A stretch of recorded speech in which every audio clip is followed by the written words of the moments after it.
¿Cuántas veces has estado a punto de rendirte y nadie lo supo? Son esos momentos silenciosos cuando la fuerza te abandona y sientes que ya no puedes más. Los que realmente definen quién eres y no estás solo. Pero si sigues dejando que el cansancio, la duda y el miedo decidan por ti, jamás descubrirás de qué estás hecho. Y puede que hoy sea el día en que todo cambie.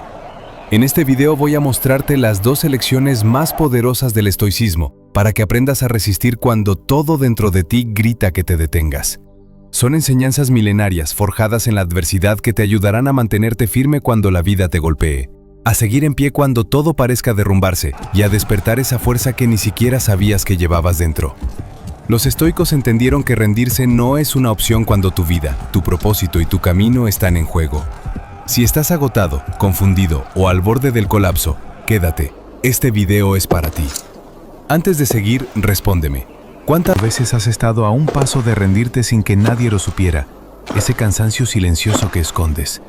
Ese ya no puedo más que te guardas para no preocupar a nadie. Es exactamente lo que vamos a enfrentar hoy. Si algo de esto resuena contigo, suscríbete y únete a esta comunidad donde no tienes que fingir que todo está bien. Aquí solo importa tu verdad y tus ganas de avanzar. Y cuéntamelo en los comentarios, ¿en qué parte de tu vida sientes que te está faltando fuerza? O si lo prefieres, escribe "no me rindo, aunque duela". Ahora sí, respira. Lo que viene puede ayudarte más de lo que imaginas. ¿Preparado para empezar a reconstruirte desde dentro? Sigamos. Lección 1. La disciplina es lo que te salva. Te voy a contar algo incómodo. No te estás rindiendo porque la vida sea muy dura.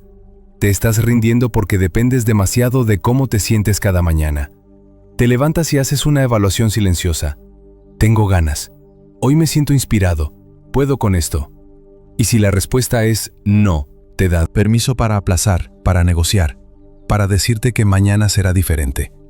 Pero aquí está el problema. Mañana. Tu cerebro hará exactamente la misma evaluación y volverás a fallar. No porque seas débil, sino porque estás jugando con las reglas equivocadas. Marco Aurelio no se despertaba cada mañana preguntándose si tenía ganas de ser emperador. No esperaba a sentirse inspirado para resolver conflictos, para lidiar con traiciones, para cargar con el peso de un imperio que se tambaleaba. Simplemente hacía lo que tocaba. Y esa diferencia, amigo mío, es todo. Tú esperas motivación como si fuera un autobús que va a llegar en cualquier momento. Los estoicos trabajaban con disciplina, que es el único vehículo que siempre está disponible, aunque no brille, aunque no te emocione, aunque nadie te aplauda por subirte a él. Rendirse no es ese momento dramático en el que te desplomas y gritas "no puedo más". Rendirse es mucho más silencioso y cotidiano. Es bajar la alarma 3 veces, es decir, hoy no entreno, pero mañana sí. Es abrir el libro que llevas meses queriendo leer y cerrarlo después de 2 páginas porque tu cabeza ya está en el móvil. Es prometer que esta semana sí empiezas y llegar al domingo sin haber cumplido ni una sola vez. Cada una de esas pequeñas rendiciones te está enseñando algo peligroso, que tu palabra no vale nada, ni siquiera para ti mismo. Siento ser yo quien te lo diga, pero el error número 1 que estás cometiendo es vivir a merced de tu estado de ánimo. Estás tratando tu vida como si fueras un surfista esperando la ola perfecta, cuando en realidad deberías estar remando aunque el mar esté plano. La motivación es una emoción y las emociones son volubles, cambiantes, poco fiables. Hoy estás arriba, mañana estás abajo. Hoy te sientes invencible, mañana no quieres ni salir de la cama. Y mientras tanto tu vida avanza o se estanca, dependiendo de qué humor te haya tocado en la lotería química de cada mañana. La disciplina, en cambio, es un sistema de decisiones previas. Es decidir hoy lo que harás mañana independientemente de cómo te sientas mañana. Es establecer un acuerdo contigo mismo que vale más que tu cansancio, del momento más que tu pereza, de las 8 de la mañana más que esa voz que te susurra que no pasa nada por fallar una vez más, porque sí pasa cada vez que cedes. Estás fortaleciendo el músculo de la rendición cada vez que cumples, aunque sea a medias. Estás fortaleciendo el músculo de la disciplina. Amigo mío, la disciplina es un músculo invisible. Al principio usarlo duele horrores. Las primeras veces que te levantas temprano, cuando tu cuerpo te pide quedarte, cuando empiezas a trabajar aunque tu mente esté en cualquier otra parte, cuando cumples aunque nadie te vea ni te felicite, sientes que estás nadando contra la corriente con ropa pesada. Cada repetición cuesta, cada decisión incómoda. Es como levantar un peso muerto, pero aquí está lo interesante. Cuanto más lo usas, menos pesa. Empezar no porque las tareas se vuelvan más fáciles, sino porque tú te vuelves más fuerte. Llega un punto en el que fallar a tus compromisos te resulta más raro, más incómodo que simplemente cumplirlos. Esto no es una metáfora bonita para decorar tu pared. Es algo absolutamente real que puedes verificar en tu propia vida. Piensa en cualquier hábito que hayas sostenido durante meses. Ducharte, lavarte los dientes, llegar puntual al trabajo. Al principio quizá costaba, pero ahora ni siquiera lo piensas. Lo haces en automático porque has entrenado ese músculo de la consistencia. La disciplina funciona exactamente igual, solo que puede aplicarse a áreas mucho más importantes: tu salud, tu crecimiento, tu palabra, tu paz mental. Ahora bien, esto no significa convertirte en un robot que aguanta por aguantar. La disciplina inteligente incluye descanso, planificación y límites claros. Marco Aurelio no era una máquina sin sentimientos. Escribía sus meditaciones precisamente porque estaba cansado, porque dudaba, porque el peso de gobernar lo agobiaba su diario. Era parte de su disciplina inteligente, un espacio donde procesar, donde recordarse sus principios, donde volver a centrarse. No escribía porque se sintiera inspirado, escribía porque era parte de su estructura interna. Era su forma de no perderse en el caos. Y aquí hay algo que necesitas distinguir. Rendirse. A veces se disfraza de autocuidado. Te dices que te estás cuidando cuando cancelas el entrenamiento, cuando pospones el proyecto, cuando eliges lo cómodo por 10ª vez consecutiva. Pero cuidarte de verdad no es evitarte las molestias. Cuidarte es sostenerte en tus compromisos porque sabes que del otro lado de la incomodidad hay una versión de ti que respira mejor, que duerme tranquila, que se respeta. Autoengañarte con excusas disfrazadas de compasión no es amor propio. Es sabotaje disfrazado. Epicteto lo entendía mejor que nadie. Fue esclavo durante gran parte de su vida. No podía elegir dónde vivir, con quién, qué hacer. Su tiempo, ni siquiera era dueño de su propio cuerpo. Hay una historia que cuenta que su amo una vez le retorció la pierna hasta romperle el hueso. Y Epicteto, incluso en ese momento, mantuvo su serenidad. No porque fuera un masoquista o porque el dolor no le importara, sino porque había decidido que nadie, absolutamente nadie, iba a arrebatarle el control sobre su mente, sobre su respuesta. Eso es disciplina, en su forma más pura y brutal. Mantener tu centro cuando todo lo externo conspira para que lo pierdas. Cuando finalmente fue liberado y se convirtió en maestro, toda su enseñanza giró en torno a esa misma idea. Hay cosas que no controlas y hay cosas que sí. La disciplina no es intentar controlar lo incontrolable. Eso solo te lleva a la frustración y al agotamiento. La disciplina es comprometerte absolutamente con lo que sí está en tus manos. Tu esfuerzo, tu actitud, tu palabra, tu respuesta ante lo que venga. Todo lo demás puede fallar, puede cambiar, puede traicionarte. Tu disciplina es tuya.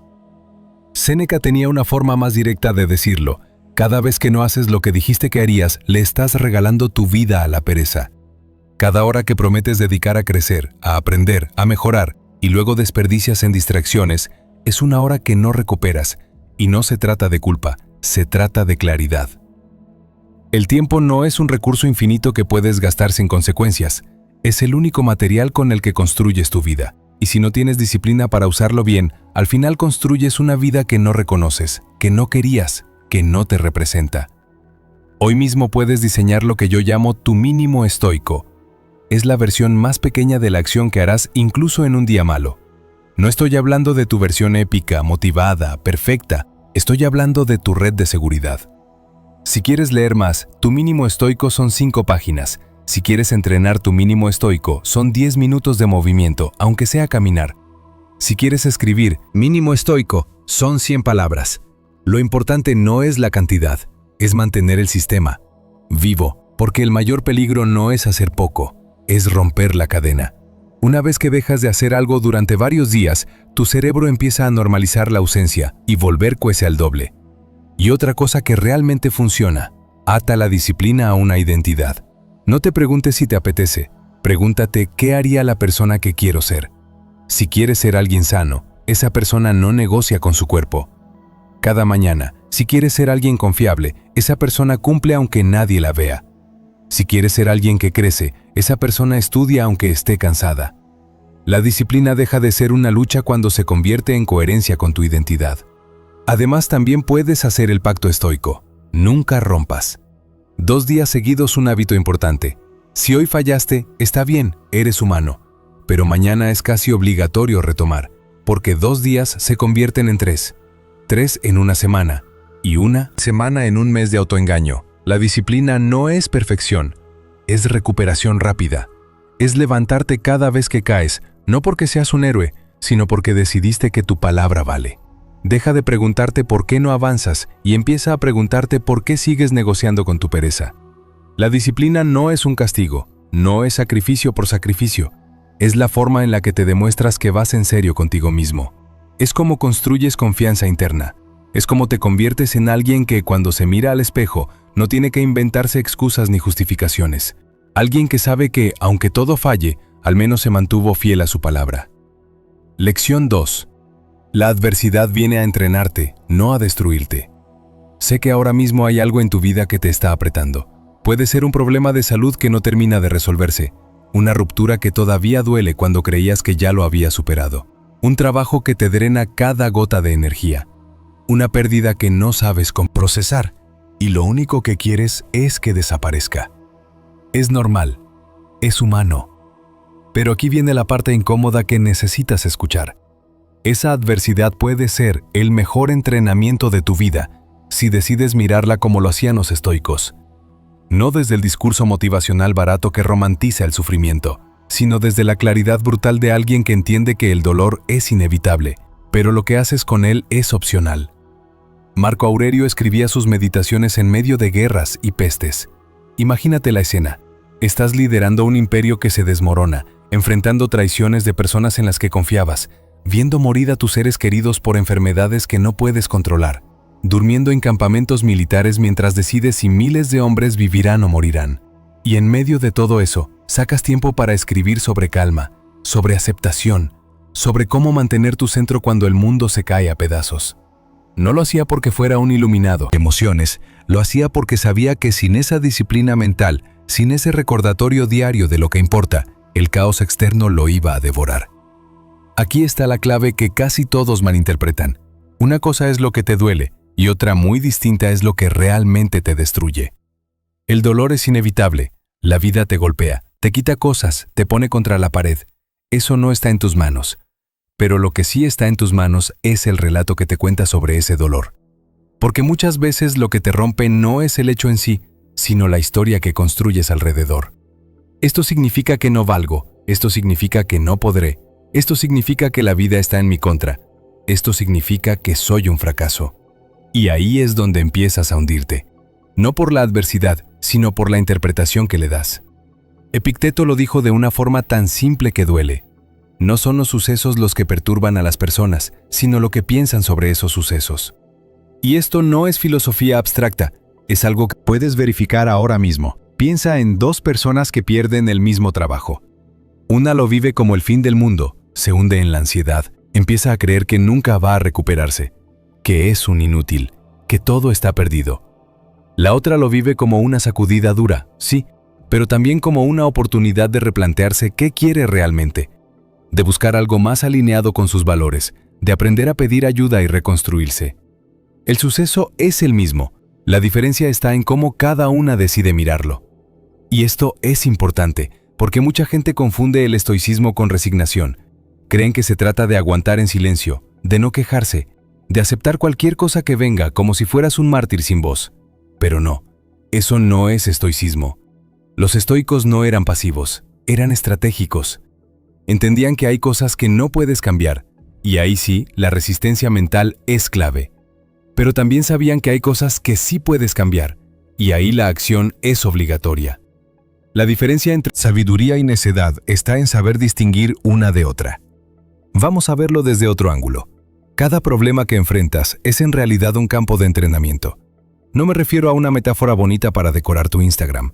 Me refiero a que cada dificultad te obliga a practicar una virtud específica. La paciencia se entrena cuando algo tarda más de lo que esperabas y no puedes acelerarlo. La humildad se entrena cuando fallas, cuando te equivocas, cuando te das cuenta de que no eres tan listo ni tan fuerte como creías. La fortaleza se entrena cuando estás agotado, cuando no te quedan fuerzas y aún así decides seguir un paso más. La compasión se entrena cuando alguien te decepciona y tienes que elegir entre el rencor o la comprensión. Marco Aurelio caminaba entre problemas políticos, entre conspiraciones, entre enfermedades que mataban a miles, y aún así, en sus escritos hay una idea recurrente. Cada situación es una ocasión para practicar alguna virtud.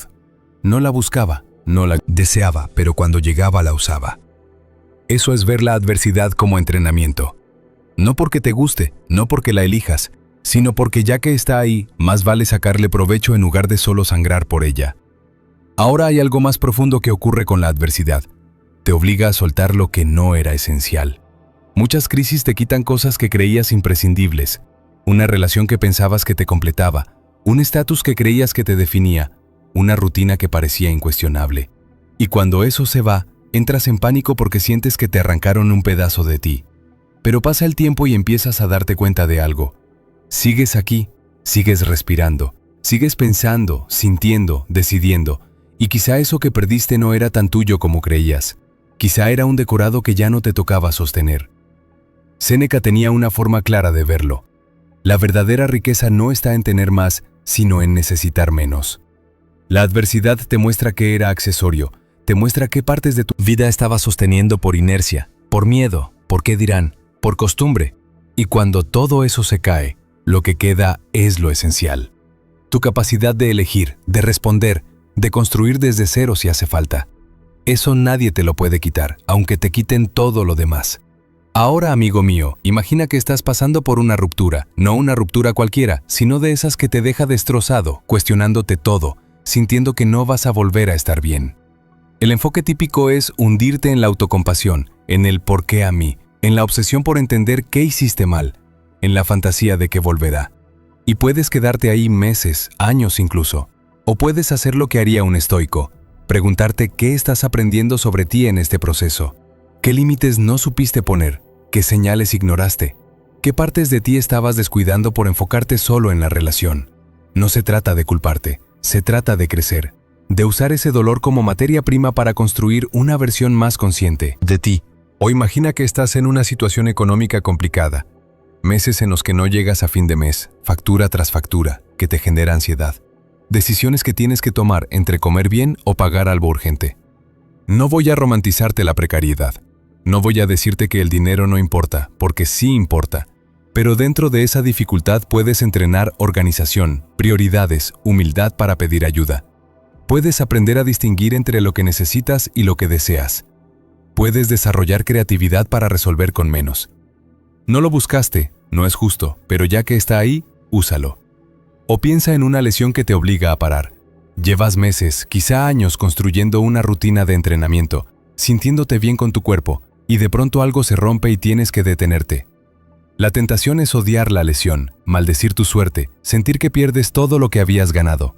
Pero también puedes verlo como una oportunidad para trabajar la paciencia, para aprender a cuidar tu cuerpo de otra forma, para descubrir que tu identidad no depende solo de tu rendimiento físico, que sigue siendo valioso aunque no puedas rendir como antes. Epicteto. Era esclavo. No tenía control sobre casi nada en su vida. No podía elegir dónde vivir, con quién, qué hacer con su tiempo. Fue golpeado, humillado. Su cuerpo fue dañado hasta quedar cojo para siempre. Y esa experiencia brutal y concreta se convirtió en la base de toda su filosofía. No la suavizó, no la romantizó. Simplemente entendió que si alguien podía quitarle todo menos su mente, entonces su mente era lo único que realmente importaba. Y desde ahí construyó una enseñanza que sigue viva 2000 años después. Eso es adversidad como entrenamiento en su forma más pura y dura. Aquí va algo que puedes aplicar hoy. Cambia una pregunta. En lugar de preguntarte ¿por qué me pasa esto?, pregúntate ¿para qué puedo usar esto? No es un truco mental barato. Es una reorientación que te saca de la víctima y te pone en modo estratega. ¿Por qué te pasa? Es una pregunta que casi nunca tiene respuesta, y aunque la tuviera, no cambia nada. ¿Para qué puedes usarlo? Es una pregunta que abre posibilidades, que te devuelve el control sobre lo único que realmente controlas. Tu respuesta. Otro ejercicio práctico. Escribe cada noche, al estilo de Marco Aurelio, una pequeña reflexión sobre la dificultad del día y qué virtud has tenido que practicar. No hace falta que sea largo ni profundo, solo un par de líneas. Hoy tuve que practicar paciencia porque el proyecto se retrasó otra vez. Hoy practiqué humildad porque me equivoqué delante de todos. Hoy practiqué fortaleza porque seguí aunque no tenía ganas. Con el tiempo empiezas a ver un patrón. Estás entrenando, no solo sobreviviendo, y algo más. Deja de luchar contra lo que ya ha sucedido. Lo que ya pasó ya te hirió. Eso es inevitable, pero seguir discutiendo mentalmente con ello, seguir preguntándote cómo hubiera sido si hubieras hecho otra cosa, seguir reviviendo la herida una y otra vez en tu cabeza, eso solo alarga el dolor. Los estoicos lo llamaban añadir sufrimiento al sufrimiento. El primer golpe lo da la vida, el segundo, el tercero, el décimo te los das tú, solo con tu resistencia mental a aceptar lo que ya es. Quizá la vida no está intentando aplastarte, sino despertarte. La adversidad que tienes delante hoy no es un castigo cósmico, no es señal de que hiciste algo mal, no es prueba de que no vales. Es una invitación a descubrir de qué estás hecho realmente. Lo único que decide si esa adversidad te rompe o te entrena, eres tú. No tu situación, no tu pasado, no tu suerte. Tú y la forma en la que eliges mirar lo que te está pasando. Lección número 3. O dominas tu mente, o ella te domina a ti. Si ahora mismo te pido que no pienses en un elefante azul, ¿qué imagen aparece en tu cabeza? Exacto, un elefante azul, probablemente con sombrero. Tu mente acaba de hacer exactamente lo contrario de lo que te pedí. Y esto no es un truco de magia barato, es una demostración de algo crucial. Tu mente no siempre te obedece. De hecho, la mayor parte del tiempo hace lo que le da la gana. Genera pensamientos que no pediste, crea historias que no verificaste, anticipa desastres que nunca ocurrirán. Y tú, mientras tanto, vas por la vida creyendo que esos pensamientos son la verdad, que esa voz interior es tu aliada, que esa narrativa constante te está protegiendo. Marco Aurelio lo sabía cuando escribía que la mente se colorea con los pensamientos que acepta, no con los que aparecen, porque esos aparecen solos y a veces son absurdos, aterradores o completamente irracionales. Se colorea con los que decides quedarte, con los que dejas entrar, con los que alimentas hasta convertirlos en creencias. Y ahí está el problema. La mayoría de la gente no elige sus pensamientos, solo los padece. Vive secuestrada por una mente que funciona en piloto automático, repitiendo los mismos patrones de miedo, de juicio, de autocrítica, día tras día tras día. Todavía hoy tu mente te ha dicho al menos 10 cosas que no son verdad. Te ha dicho que no eres suficiente, que probablemente vas a fallar, que esa persona piensa mal de ti, que tu futuro es incierto y aterrador, que deberías rendirte porque ya es tarde. Y tú, sin cuestionarlo, aceptaste al menos la mitad.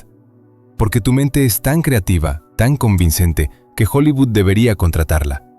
Es experta en crear dramas donde no los hay, en convertir silencios en rechazos, en transformar un mal día en evidencia de que tu vida entera es un desastre.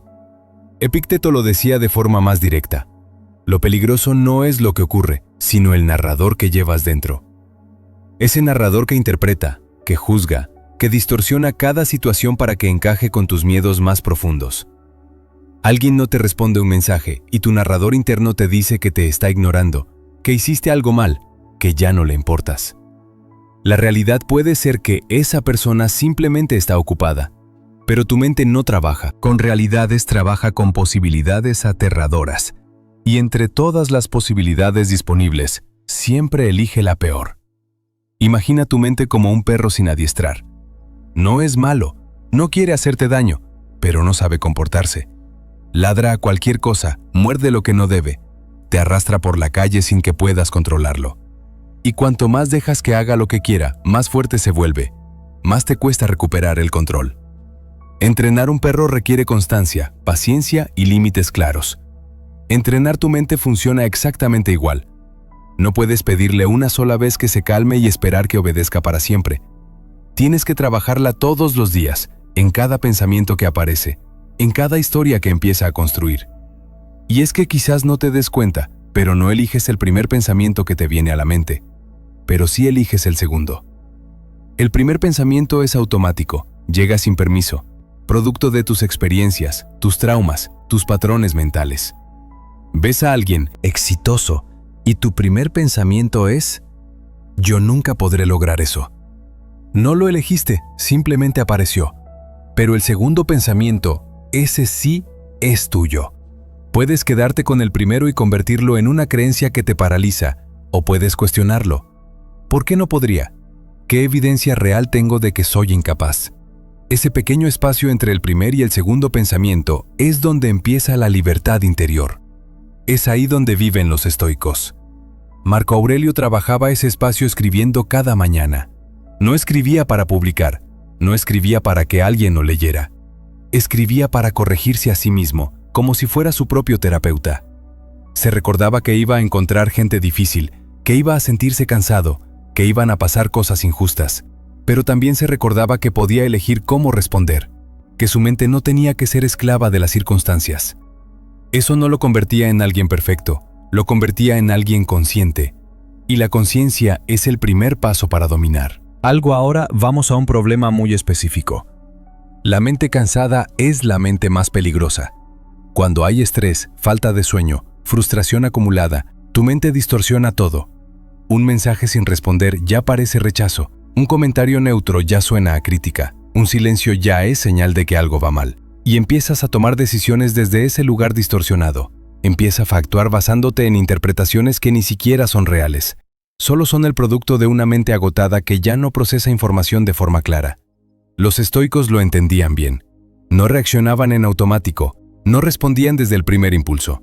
Practicaban lo que hoy llamaríamos distancia cognitiva. Ver el pensamiento como algo externo, algo que puedes observar sin identificarte con él. Es como si tu pensamiento fuera un mensaje de texto que recibes. No eres tú. Es solo información que llegó y puedes decidir si le haces caso o no. La mayoría de la gente se cree cada mensaje que su mente le envía. Los estoicos leían el mensaje, lo evaluaban y muchas veces lo descartaban porque sabían que era falso. Te pongo un ejemplo cotidiano que seguramente reconoces. Tienes una presentación importante en el trabajo. Días antes tu mente empieza a imaginar todo lo que puede salir mal. Te ves tartamudeando, olvidando datos, haciendo el ridículo frente a todos. Tu jefe está ahí, decepcionado. Tus compañeros te miran con lástima. Y cuanto más piensas en eso, más real se siente. Llegas al día de la presentación convencido de que va a ser un desastre, y tu propio nerviosismo termina saboteándote. Pero nada de eso era real. Era solo tu mente creando una película de terror que tú decidiste ver en bucle. Séneca escribía sobre esto cuando hablaba de que sufrimos más en la imaginación que en la realidad. Si le contaras a Séneca la cantidad de horas que pasas anticipando desgracias que nunca ocurren, probablemente te preguntaría por qué te haces eso a ti mismo.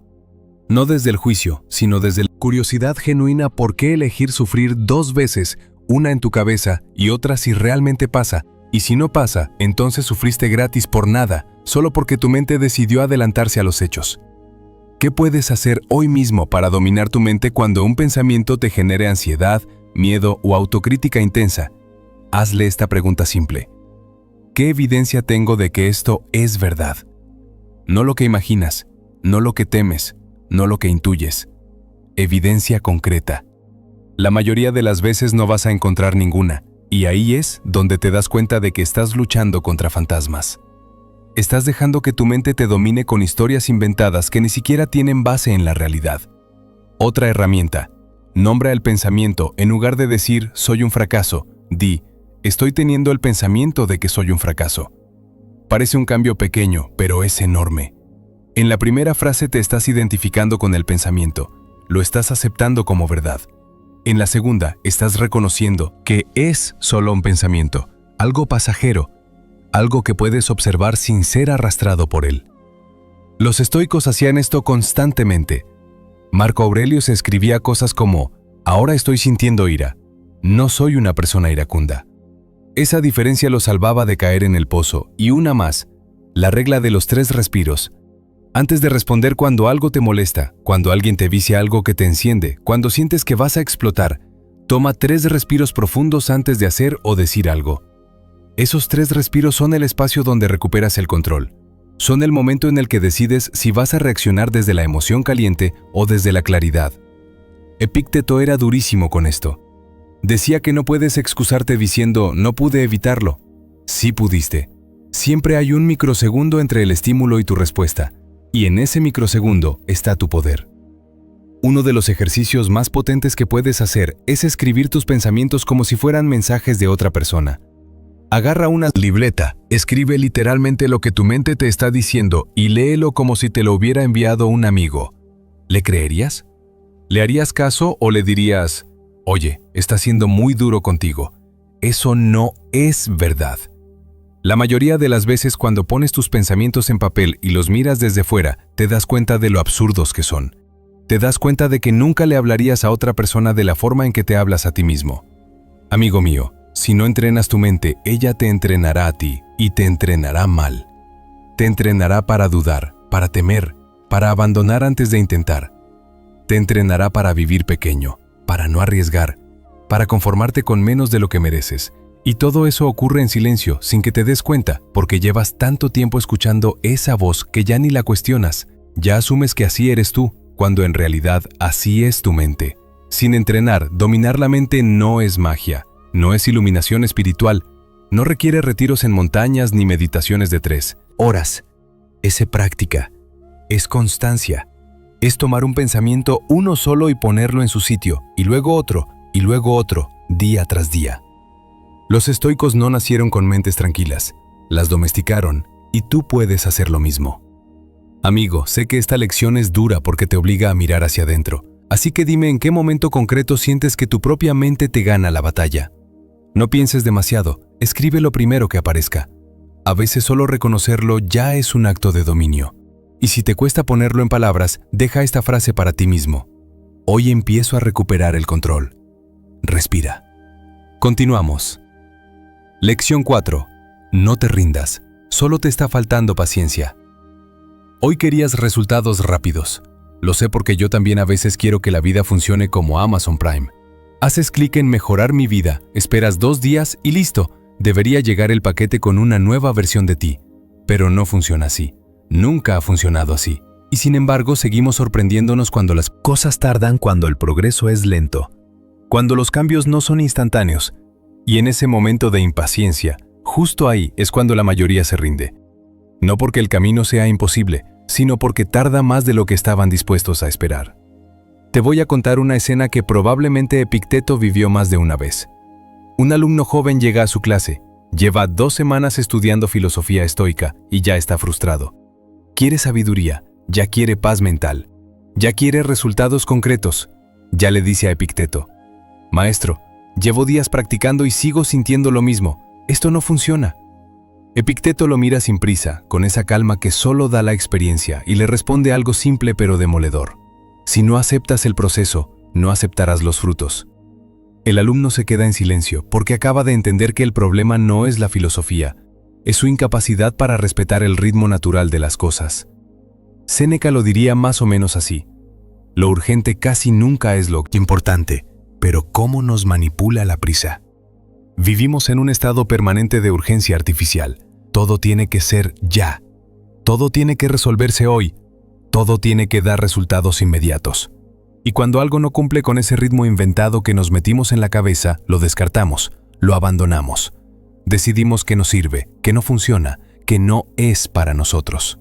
Cuando la verdad es que simplemente no le dimos el tiempo que necesitaba para crecer.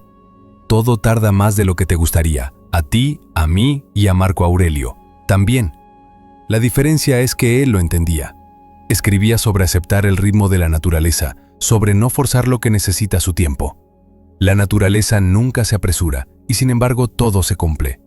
Los árboles no crecen en una semana, las heridas no sanan en un día, los hábitos no se construyen en un mes, y tú tampoco te vas a transformar en el tiempo que tu ansiedad te exige.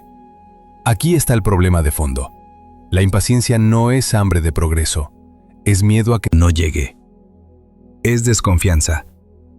Es tu mente diciéndote que si no ves resultados rápidos, probablemente nunca los verás. Y desde ese lugar de miedo empiezas a presionar, a exigirte más de lo que puedes sostener, a desesperarte cuando las cosas no avanzan al ritmo que esperabas. Y esa desesperación es lo que termina destruyendo todo. No te rindes porque no funciona, te rindes porque no ha funcionado todavía. Piensa en esto. Llevas 2 meses entrenando en el gimnasio. Vas disciplinado, no has fallado ni una semana, pero cuando te miras al espejo no ves los cambios que esperabas. Tu cuerpo sigue pareciendo el mismo y empiezas a pensar, esto no sirve, estoy perdiendo el tiempo, debería intentar otra cosa. Abandonas. 3 meses después, ves a alguien que empezó al mismo tiempo que tú y que siguió. Y esa persona sí tiene resultados. La diferencia no es genética, no es suerte, es paciencia. Esa persona entendió que el cuerpo cambia lento, que los músculos no aparecen de la noche a la mañana, la grasa no se va en 2 semanas, y simplemente siguió. O imagina esto, estás trabajando en sanar emocionalmente de algo que te rompió, una ruptura, una pérdida, una traición. Llevas un par de semanas intentando estar bien, yendo a terapia, haciendo el trabajo interno, y un día te despiertas llorando. Otra vez te invade la tristeza, como si nada hubiera cambiado, y piensas, no estoy avanzando, esto nunca va a mejorar, ¿para qué sigo intentando? Pero el error es asumir que sanar es lineal, que cada día deberías estar un poquito mejor, que no deberías tener recaídas. La realidad es que sanar es caótico. 2 pasos adelante, 1 atrás.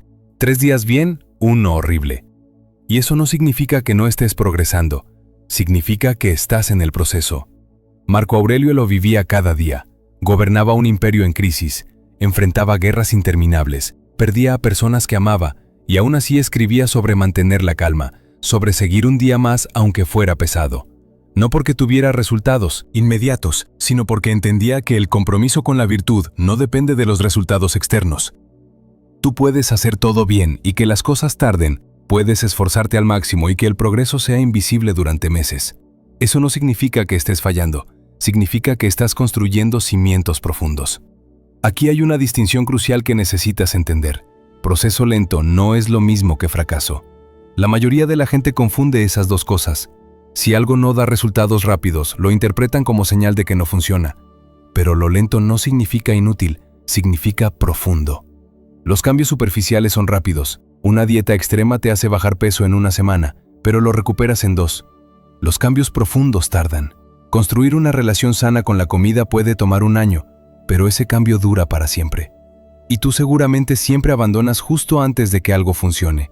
Empiezas un proyecto y lo dejas a los 3 meses, cuando faltaba 1 mes más para ver tracción. Empiezas un hábito y lo cortas. A las 6 semanas, cuando faltaban 2 para que se volviera automático, empiezas una relación intentando sanarla y te rindes justo antes del punto de quiebre, donde las cosas podrían mejorar. No es mala suerte, es falta de paciencia. Es no poder sostener la incomodidad de estar en medio del proceso sin saber cuándo va a terminar. Epicteto enseñaba que hay cosas que no dependen de ti en el proceso. No puedes controlar qué tan rápido sanas, qué tan rápido creces, qué tan rápido los demás responden a tus esfuerzos. Lo único que depende de ti es mantener el compromiso. Seguir haciendo lo que sabes que es correcto, aunque no veas los frutos todavía. Esa es la única forma de llegar. No hay atajos, no hay trucos, solo consistencia sostenida en el tiempo. Te voy a dar algo práctico que cambia todo. Haz un pacto contigo mismo de revisar el progreso cada 30 días, no cada 30 horas. Deja de pesarte todos los días. Deja de revisar tus métricas. Cada hora deja de preguntarte cada mañana si ya estás mejor. Dale tiempo al tiempo. Marca en el calendario un día al mes donde haces balance real y en el medio simplemente confías en el proceso y cumples. Y cuando quieras abandonar, pregúntate en voz alta: ¿qué prisa tengo? ¿Por qué necesito que esto ocurra ahora mismo? ¿Qué va a cambiar si tarda 3 meses más? Esa pregunta te saca de la urgencia y te devuelve a la realidad. La mayoría de las veces no hay ninguna razón objetiva para la prisa.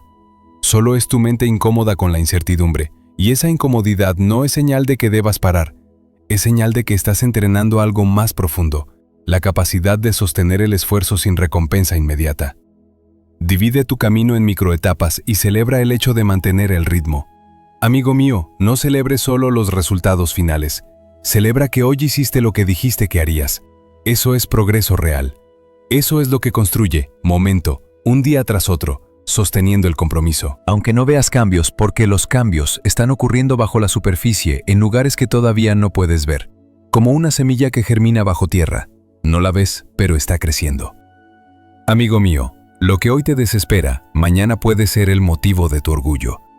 Esa dificultad que ahora parece eterna, ese esfuerzo que ahora parece inútil, ese camino que ahora parece no llevarte a ninguna parte. Todo eso se convierte en la historia que vas a contar cuando llegues. Y vas a llegar, pero solo si no te rindes hoy.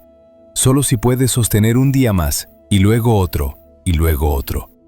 No porque sea fácil, sino porque decidiste que tu impaciencia no iba a robar algo que realmente quieres. La vida no está tardando.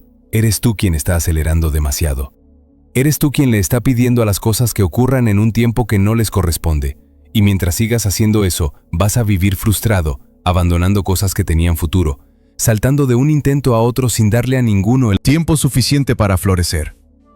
Los estoicos sabían esperar no porque fueran pacientes por naturaleza, sino porque entendían que la paciencia es una decisión, y hoy tú puedes tomar esa decisión.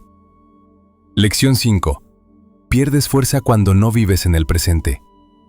Imagina a un corredor en medio de una carrera. Cada pocos segundos gira la cabeza hacia atrás para ver quién lo sigue, qué tan lejos quedó la salida, si su técnica era mejor.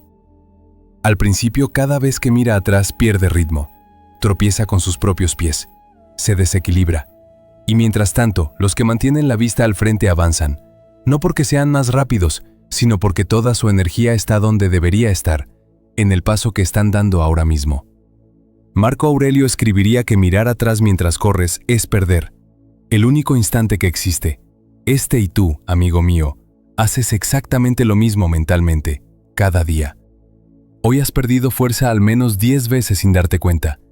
Cada vez que te preocupaste por algo que aún no ha ocurrido, cada vez que reviviste mentalmente un error de hace meses, cada vez que imaginaste un desastre futuro con tanto detalle que tu cuerpo ya sintió el miedo.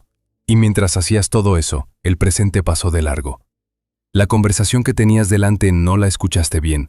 El trabajo que debías hacer lo hiciste a medias. La persona que estaba contigo no recibió tu atención completa. Te fuiste del único lugar donde tienes poder real, el ahora. Epicteto lo explicaba de forma directa. Hay cosas que dependen de ti y cosas que no. El pasado no depende de ti, ya ocurrió. El futuro no depende de ti, aún no existe. Lo único que depende de ti es este momento, esta decisión, esta acción. Pero la mayoría de la gente vive como si el presente fuera solo un pasillo incómodo entre el ayer que lamenta y el mañana que teme. Y mientras cruzan ese pasillo sin prestarle atención, pierden todo. Porque la vida no ocurre en el ayer ni en el mañana. Ocurre aquí, en este segundo que estás viviendo. Mientras lees esto, y es que nos pasa a todos, con las cosas más sencillas. Esta mañana en mi oficina un compañero hizo café. Puso el agua, preparó la taza, esperó a que estuviera listo. Pero mientras, tanto su mente ya estaba en la reunión de dentro de 3 horas, repasando lo que va a decir, anticipando críticas, imaginando respuestas. El café se enfrió. Esa persona ni lo notó. Se lo tomó tibio, sin saborearlo, porque nunca estuvo ahí. Y no se dio cuenta cuando le pregunté qué tal estaba el café. Ni recordaba habérselo tomado. Imagínate si estaba pensando en 1000 cosas a la vez. Séneca observaba este fenómeno hace 2000 años y lo describía así.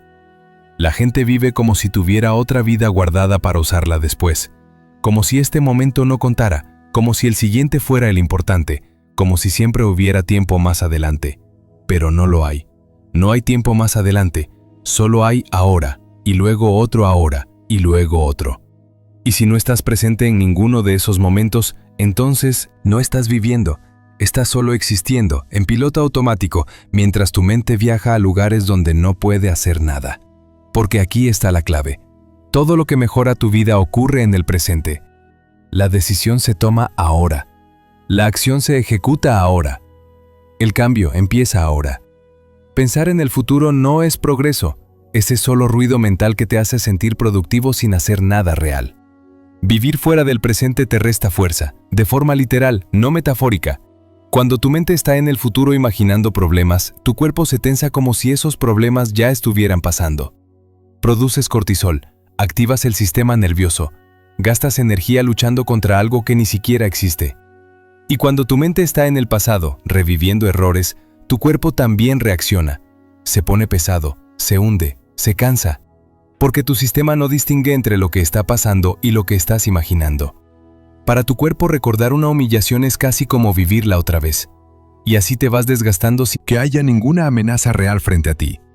Los estoicos hablaban del sufrimiento anticipado como sufrimiento doble. Si algo malo va a pasar, lo sufrirás cuando pase.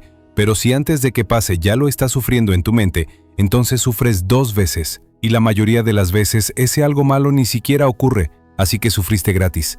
Te agotaste solo, sin que nadie te atacara, sin que ningún problema te tocara, solo con tu cabeza rumeando escenarios que nunca se materializaron.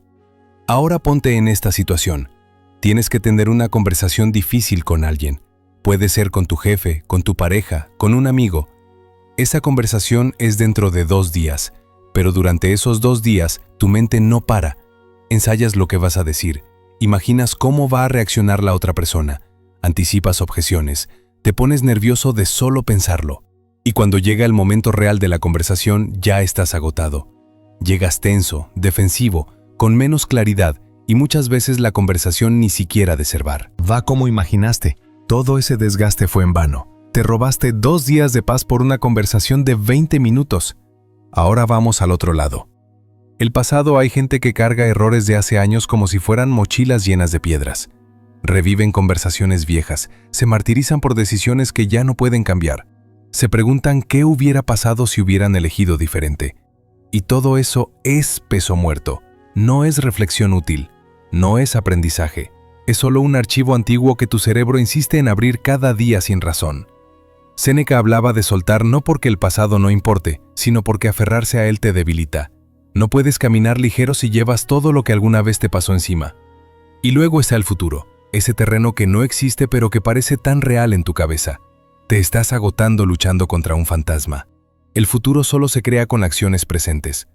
Cada microacción que haces ahora es lo que va construyendo lo que vendrá. Pero si tu mente está en un futuro imaginado, no estás actuando en el presente que sí podrías cambiar. Estás paralizado por algo que aún no es, mientras dejas pasar el único momento en el que realmente podrías hacer algo. Marco Aurelio tenía días horribles, días de pérdidas, de traiciones, de decisiones imposibles, pero siempre volvía a la misma pregunta. ¿Qué está ocurriendo ahora? No qué pasó ayer, no qué podría pasar mañana. Ahora. Y desde ese lugar tomaba la siguiente decisión. No intentaba resolver toda su vida de una vez, solo atendía el momento presente con toda su atención y toda su fuerza. Y eso es lo que lo mantenía entero cuando todo alrededor se caía a pedazos. El presente no siempre es agradable, a veces el presente duele, incomoda, asusta. Y por eso huimos hacia el pasado o hacia el futuro, porque ahí podemos fantasear, podemos reescribir, podemos imaginar versiones mejores.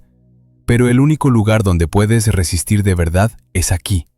El único lugar donde puedes actuar, donde puedes decidir, donde puedes cambiar algo. Es este instante perderte del presente. Es perderte la vida entera durante el día. Detente al azar y pregúntate en voz baja, ¿dónde está mi cabeza ahora mismo? ¿Está aquí o se fue otra vez? No lo hagas con juicio, solo con curiosidad.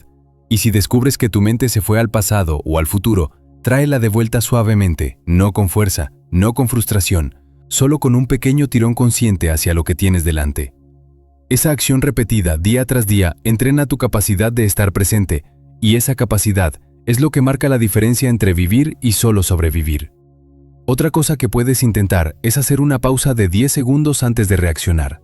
Marco Aurelio lo hacía todo el tiempo antes de responder una carta, antes de tomar una decisión, antes de reaccionar a una noticia.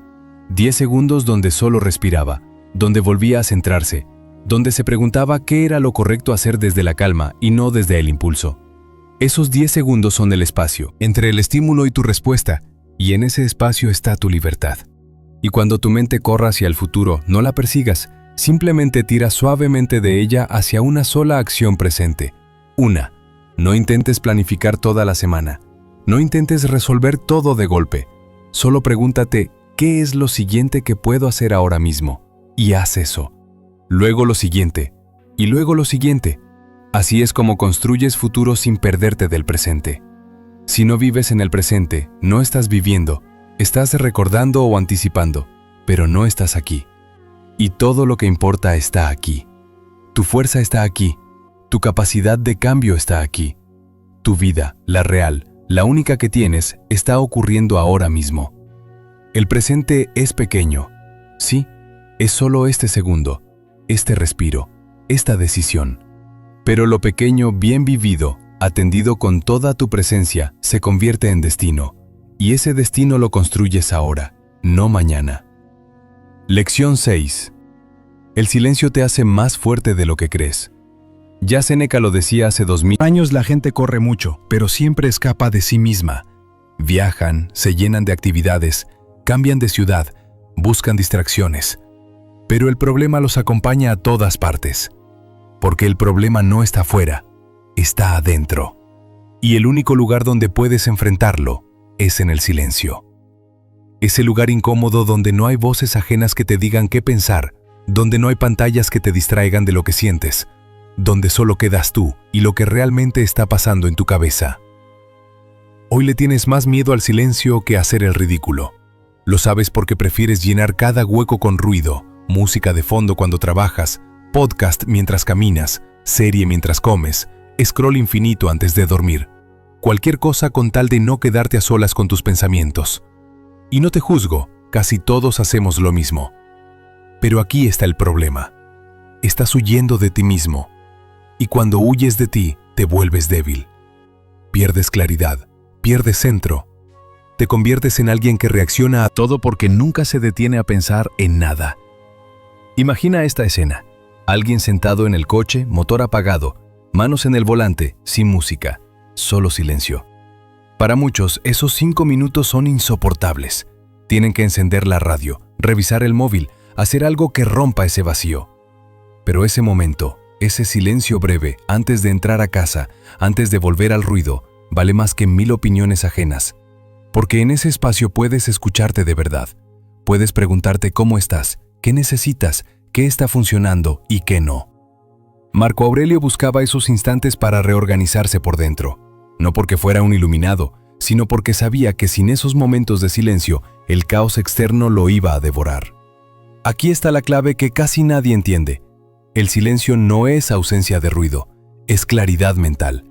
Es desconectar estímulos para poder ver con nitidez. Cuando estás rodeado de voces, opiniones, notificaciones, información constante, tu mente no puede procesar nada a fondo. Solo reacciona, solo salta de un estímulo a otro, solo acumula ruido. Pero en el silencio, todo eso se asienta. Los pensamientos confusos empiezan a ordenarse. Las decisiones importantes se vuelven más claras. Lo que parecía urgente se revela como trivial, y lo que parecía insignificante se muestra como esencial. Marco Aurelio tomaba decisiones que afectaban a millones de personas. Decidía guerras, tratados, leyes. Y antes de tomar esas decisiones, se encerraba. Se retiraba a su tienda militar a un rincón silencioso y escribía. No escribía para otros, escribía para sí mismo. Aclaraba sus pensamientos, se recordaba sus principios, revisaba sus motivos, y desde ese lugar de claridad actuaba. El contraste era brutal. Afuera el caos de un imperio en crisis, adentro el silencio que le permitía no perder el rumbo. Ahí nacía su fortaleza. Y luego está el silencio como herramienta estratégica. Epicteto enseñaba algo fundamental, la diferencia entre reaccionar y responder. Reaccionar es automático, impulsivo, emocional. Alguien te dice algo que te molesta y saltas. Alguien te critica y atacas. Alguien te provoca y muerdes el anzuelo. Eso es reaccionar. Responder es otra cosa. Es tomarte un momento, aunque sea breve, para decidir qué vale la pena decir y qué no. Y ese momento es silencio. 10 segundos. 5 respiros. El tiempo que necesitas para que la emoción caliente baje y la razón pueda entrar. Te pongo un ejemplo concreto. Tienes un conflicto en el trabajo. Alguien te envía un mensaje con un tono que interpretas como agresivo. Tu primer impulso es responder de inmediato. Defenderte. Dejar claro que no te van a hablar así. Escribes el mensaje. El dedo está sobre enviar. Pero decides callarte. 10 segundos. Relees lo que escribiste y te das cuenta de que estás escalando algo que podría resolverse con calma. Borras el mensaje. Respiras. Escribes otra cosa más tranquila, más clara. El conflicto se desinfla. Antes de empezar, esos 10 segundos de silencio salvaron tu energía, tu reputación y probablemente tu relación con esa persona. El silencio también es un filtro. Contra opiniones inútiles vivimos rodeados de ruido social. Todo el mundo tiene algo que decir sobre cómo deberías vivir tu vida, qué deberías estudiar, qué trabajo deberías tener, con quién deberías estar, qué deberías querer. Y si vives expuesto a ese ruido constante, terminas creyendo que necesitas la aprobación de todos. Te vuelves débil porque tu centro depende de voces externas que cambian según el día. pero en silencio te escuchas a ti. En silencio puedes separar lo que realmente quieres de lo que te dijeron que deberías querer. Séneca hablaba mucho sobre esto. No buscaba la validación externa, buscaba la tranquilidad interior. Y esa tranquilidad solo llega cuando dejas de necesitar que todos estén de acuerdo contigo, cuando dejas de explicarte ante cada crítica, cuando aprendes a estar en paz con tus decisiones aunque nadie más las entienda. Y eso requiere silencio. Requiere momentos donde no estás consultando a nadie, donde no estás buscando confirmación, donde simplemente te preguntas, ¿esto es correcto para mí? Y confías en tu respuesta. Ahora vamos a algo más profundo. El silencio como forma de resistencia. Cuando alguien te provoca callar, no es rendirse, es no entregarle tu energía. Hay personas que viven buscando reacciones, quieren verte explotar, quieren arrastrarte a su drama, quieren que pierdas el control. Y si muerdes el anzuelo, ganan. Pero si te quedas en silencio, si dejas pasar la provocación sin responder, ese silencio es un muro, no es debilidad. Es fuerza contenida, es elegir dónde pones tu atención y tu energía, y esa elección consciente es poder puro. Epicteto era un maestro del autocontrol verbal. Enseñaba que no tienes que responder a todo, no tienes que defender cada comentario, no tienes que entrar en cada discusión. A veces la respuesta más firme es no dar ninguna, dejar que el otro hable, que se agote, que proyecte lo que quiera, y te quedas entero sin desgastarte, sin bajar a un nivel que no te corresponde. Eso es usar el silencio como escudo. Y luego está la verdad más incómoda. El silencio te muestra quién eres sin filtros. Cuando estás en silencio, sin distracciones, sin ruido que te anestesie, aparecen cosas que habías estado evitando, pensamientos que no querías tener, emociones que no querías sentir, decisiones que sabes que deberías tomar pero que has estado posponiendo. Y ahí es donde nacen los cambios importantes. En ese lugar incómodo donde te ves tal cual eres, donde no puedes mentirte, donde no hay forma de escapar de lo que ya sabes. Los estoicos usaban el silencio como espejo interior, no para torturarse, no para hundirse en la autocrítica, sino para ver con claridad, para reconocer qué hábitos tienen que cambiar, qué relaciones están dañándolos, qué caminos están siguiendo por inercia y no por convicción. Y desde ese lugar de honestidad brutal actuaban. Porque el silencio no te debilita, te revela, y una vez que ves la verdad no puedes seguir ignorándola. La próxima vez que estés en una situación tensa, cuenta hasta 5 antes de contestar. 5 no es mucho tiempo, pero es suficiente para que tu cerebro cambie de modo reactivo a modo estratégico. Epicteto lo haría, Marco Aurelio lo hacía, y tú puedes hacerlo. No requiere ninguna habilidad especial, solo la decisión consciente de no ser esclavo de tu primer impulso. Además, ten un minuto de silencio consciente cada día, no como meditación formal, no como práctica espiritual, solo como higiene mental. Un minuto donde apagas todo, donde no haces nada, donde simplemente estás. Ese minuto es tu reset diario, es el momento donde vuelves a ti, donde te recuerdas que existes más allá del ruido, más allá de las demandas externas, más allá del caos. Y aquí te dejo un consejo que tal vez no has intentado nunca. Haz viajes cortos sin música, sin podcast, sin nada. Solo tú y el camino. Ahí aparecen respuestas, ahí se resuelven. Cosas que llevabas semanas dándole vueltas. No porque el silencio sea mágico, sino porque le das espacio a tu mente para procesar, para conectar ideas, para llegar a conclusiones que el ruido constante no deja aparecer. El ruido te distrae, te hace creer que estás ocupado, que estás activo, que estás conectado. Pero el silencio te revela, te muestra lo que realmente importa, lo que realmente sientes, lo que realmente necesitas hacer.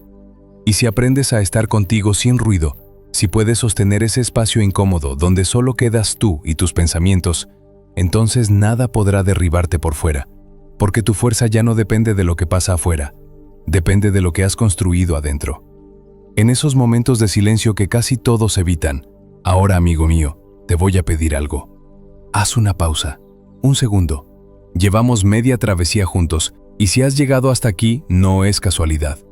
Algo dentro de ti quiere seguir luchando, aunque una parte cansada siga diciendo que no puede más.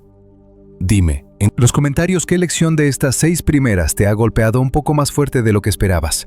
Escríbelo para fijarlo, para que no se te escape. Mañana, lección 7. La virtud es el único norte que no falla. Marco Aurelio tenía 17 años cuando el Senado lo presionó para aprobar algo corrupto.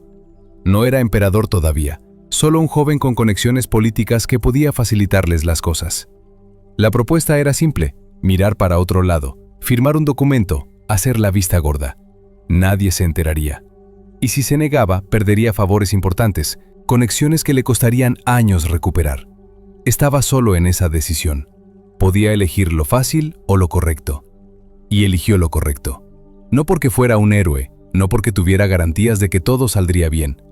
Simplemente porque algo dentro de él ya sabía que desviarse de lo que consideraba justo era desviarse de sí mismo. Ese momento no lo convirtió en emperador, pero sí estaba forjando su carácter, y ese carácter, años. Después sería lo único que lo sostendría cuando todo lo demás se derrumbara. Aquí está la pregunta incómoda que necesitas responder.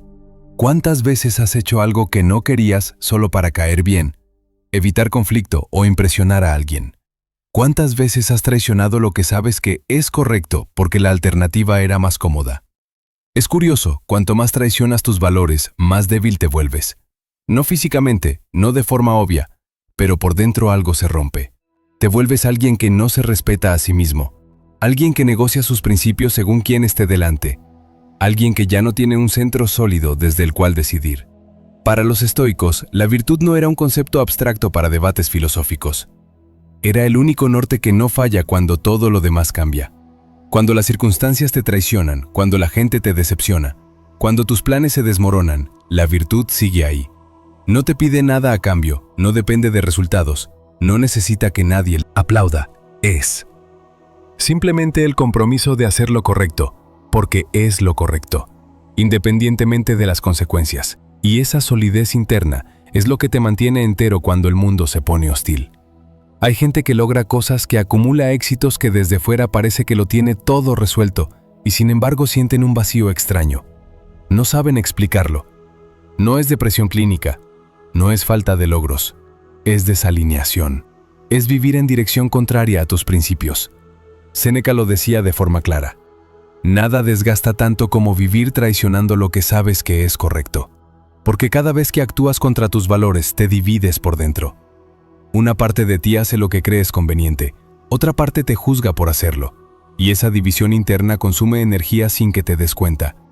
Te vuelves alguien que se cansa rápido, que duda constantemente, que no puede descansar en paz porque hay una incoherencia de fondo que nunca termina de resolverse. Imagina tu mente como un archivo dañado. Cuando hay corrupción interna, todo se ralentiza, todo falla. Intentas avanzar pero algo no funciona bien. Intentas decidir pero las opciones se ven borrosas.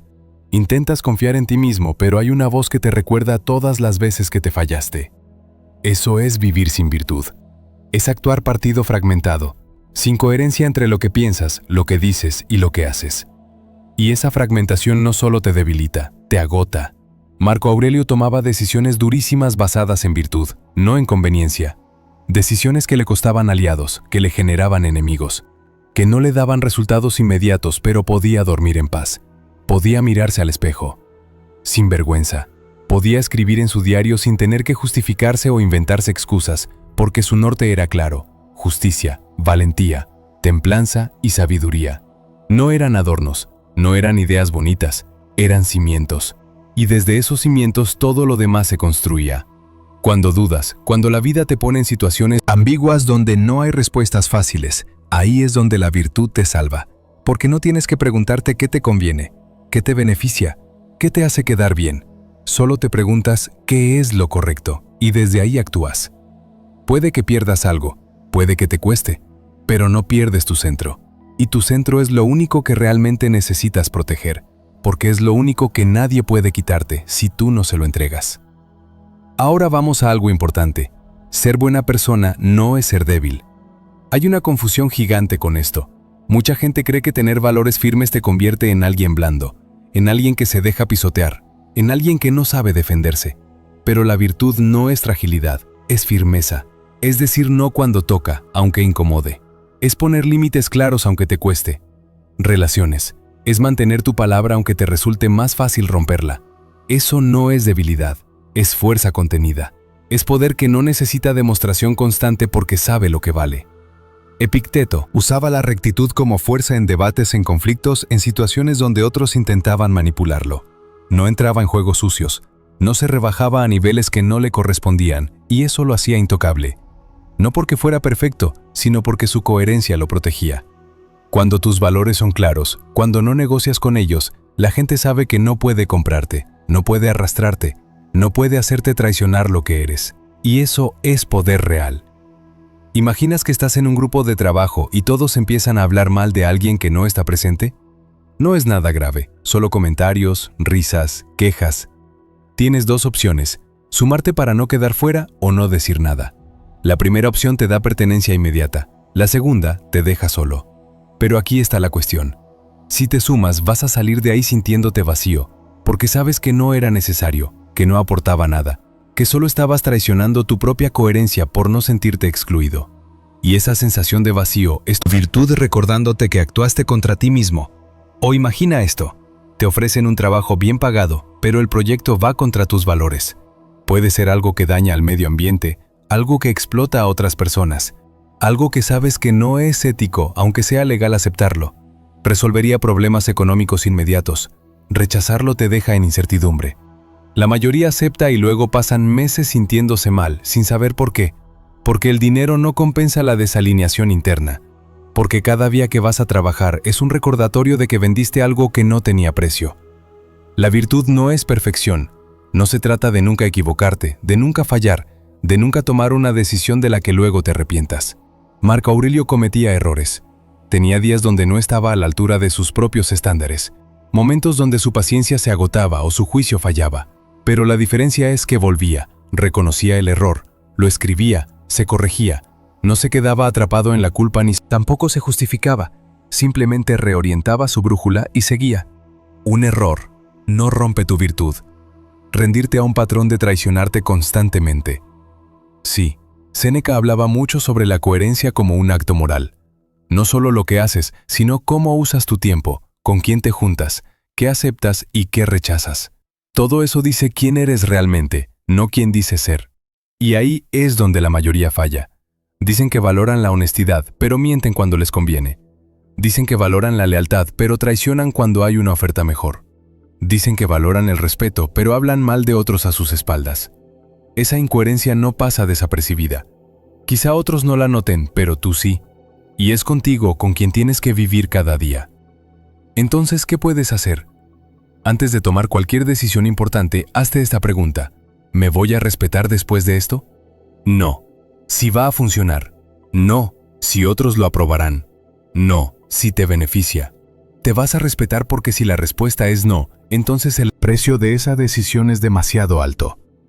Puedes ganar dinero, puedes ganar estatus, puedes ganar comodidad, pero pierdes algo más valioso, tu propia estima interna. Y eso no se recupera fácil. Otra cosa, anota tus 3 valores no negociables, como haría un estoico antes de empezar el día.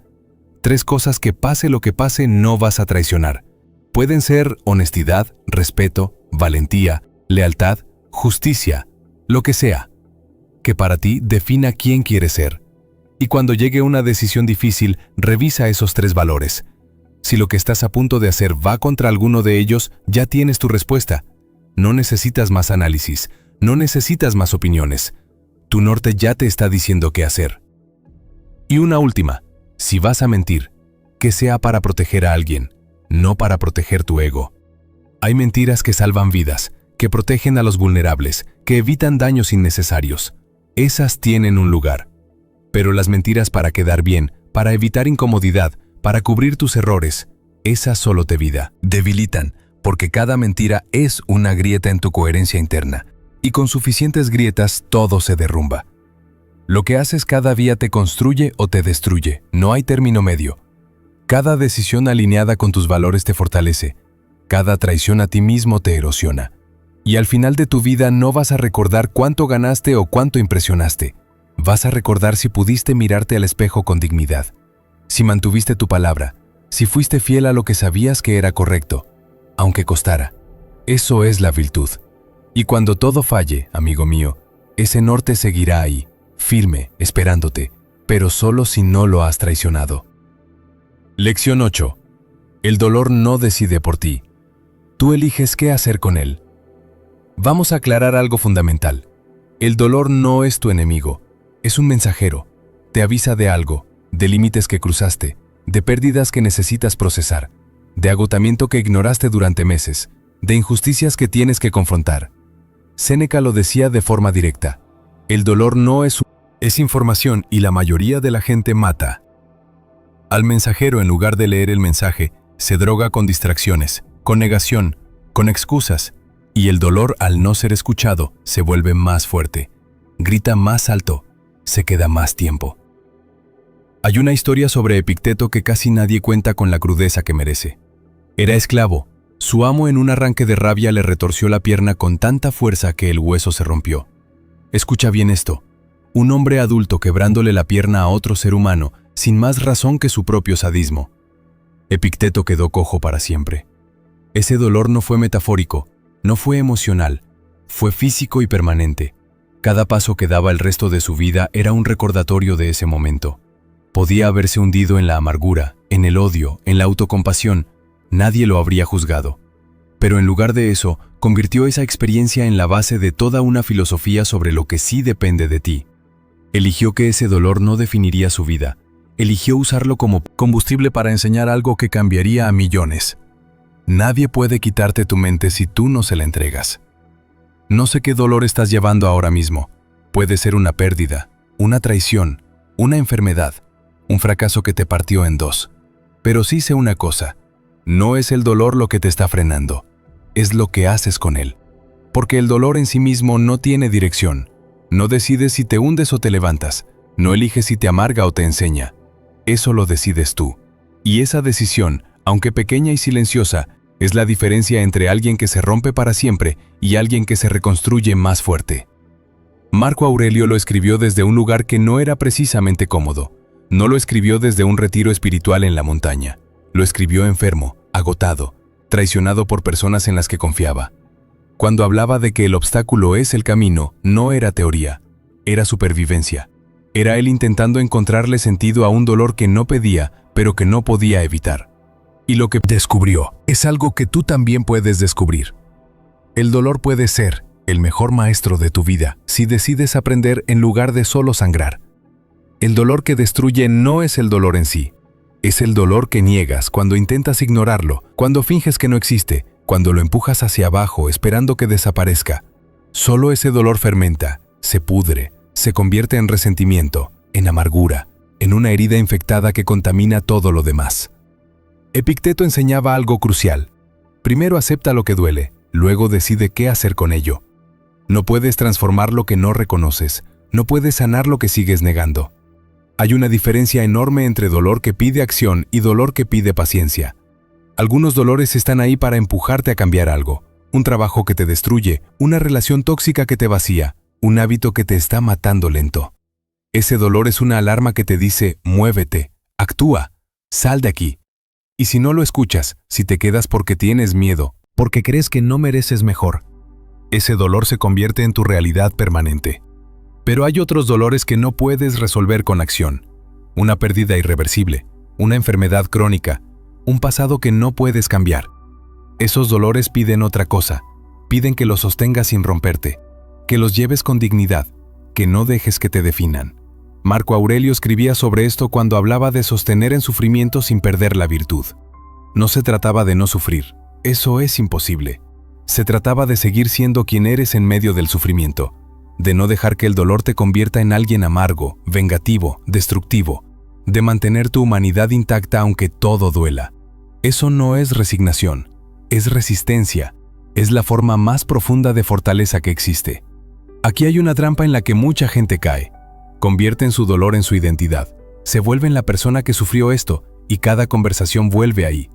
Cada decisión se toma desde ahí, cada relación se construye sobre esa herida y el dolor que debería ser temporal se vuelve permanente porque ya no sabes quién serías sin él sentir dolor. Es un hecho vivir en él, es una elección y esa elección te roba el futuro porque te mantiene atrapado en el pasado. Imagina que alguien atraviesa una ruptura brutal, el tipo de ruptura que te hace dudar de todo, de tu juicio, de tu valor, de si alguna vez volverás a confiar en alguien. Esa persona tiene dos caminos. Puede quedarse en el dolor, alimentarlo, revivirlo cada día, convencerse de que nunca sanará. O puede usar ese dolor como información. Preguntarse qué límites no supo poner, qué señales ignoró, qué partes de sí misma estaba descuidando por enfocarse solo en la relación.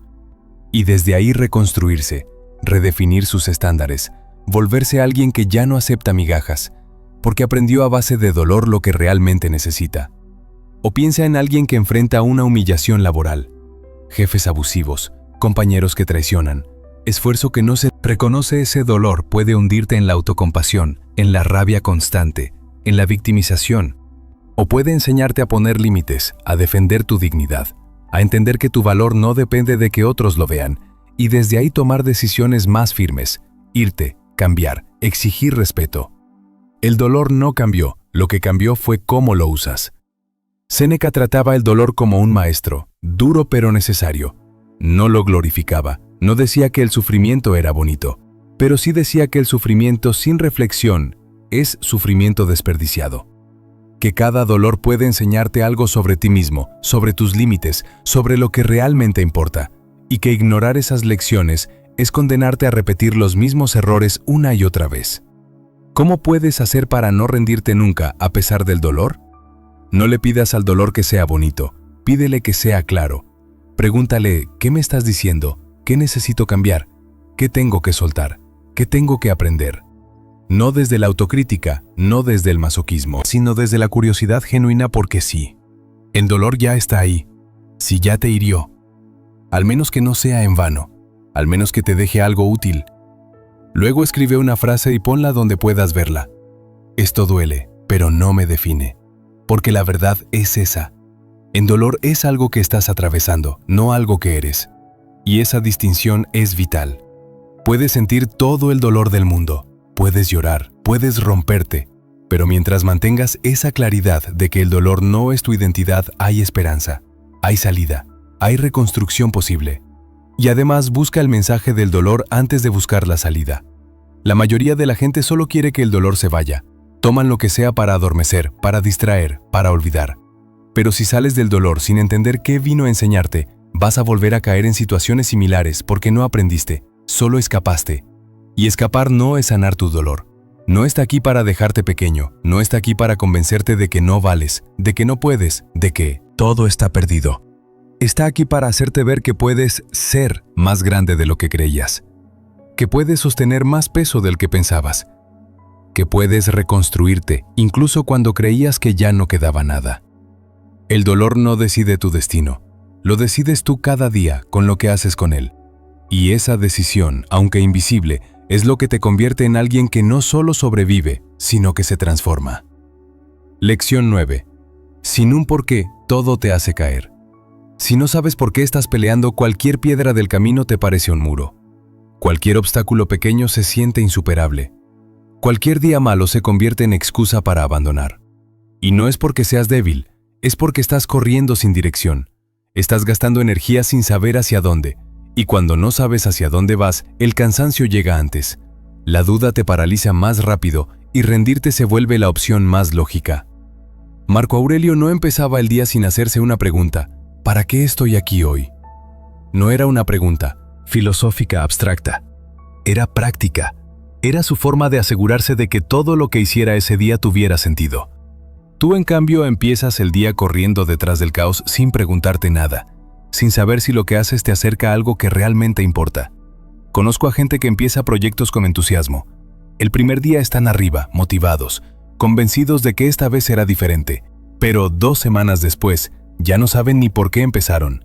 La dieta que iba a cambiar su vida se convierte en otra cosa que dejaron a medias. El curso que iba a abrir puertas quedó abandonado en la lección 3. El hábito que iba a transformarlos duró exactamente 4 días, y el patrón se repite una y otra vez.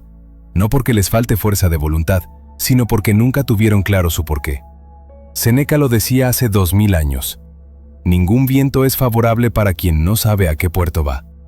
Puedes tener toda la energía del mundo, pero si no sabes para qué la usas, la vas a desperdiciarte. Voy a contar algo que le pasó a alguien que conozco muy bien. Amanda llevaba 5 años intentando cambiar de profesión. 5 años, empezando proyectos con entusiasmo, imaginando cómo sería su vida cuando por fin lo lograra. llenándose de energía los primeros días, para luego caer siempre en el mismo patrón a las pocas semanas. Llegaban la duda, el cansancio, la inseguridad. Y justo cuando el camino empezaba a ponerse incómodo, aparecía la tentación de volver a lo conocido. Y cedía, abandonaba. Después buscaba otra idea, otro curso, otro nuevo comienzo. Y durante 5 años repitió ese ciclo saltando de plan en plan sin avanzar de verdad. No porque fuera débil, sino porque en el fondo no sabía hacia dónde iba. Caminaba sin brújula, esperando que la motivación la empujara sola.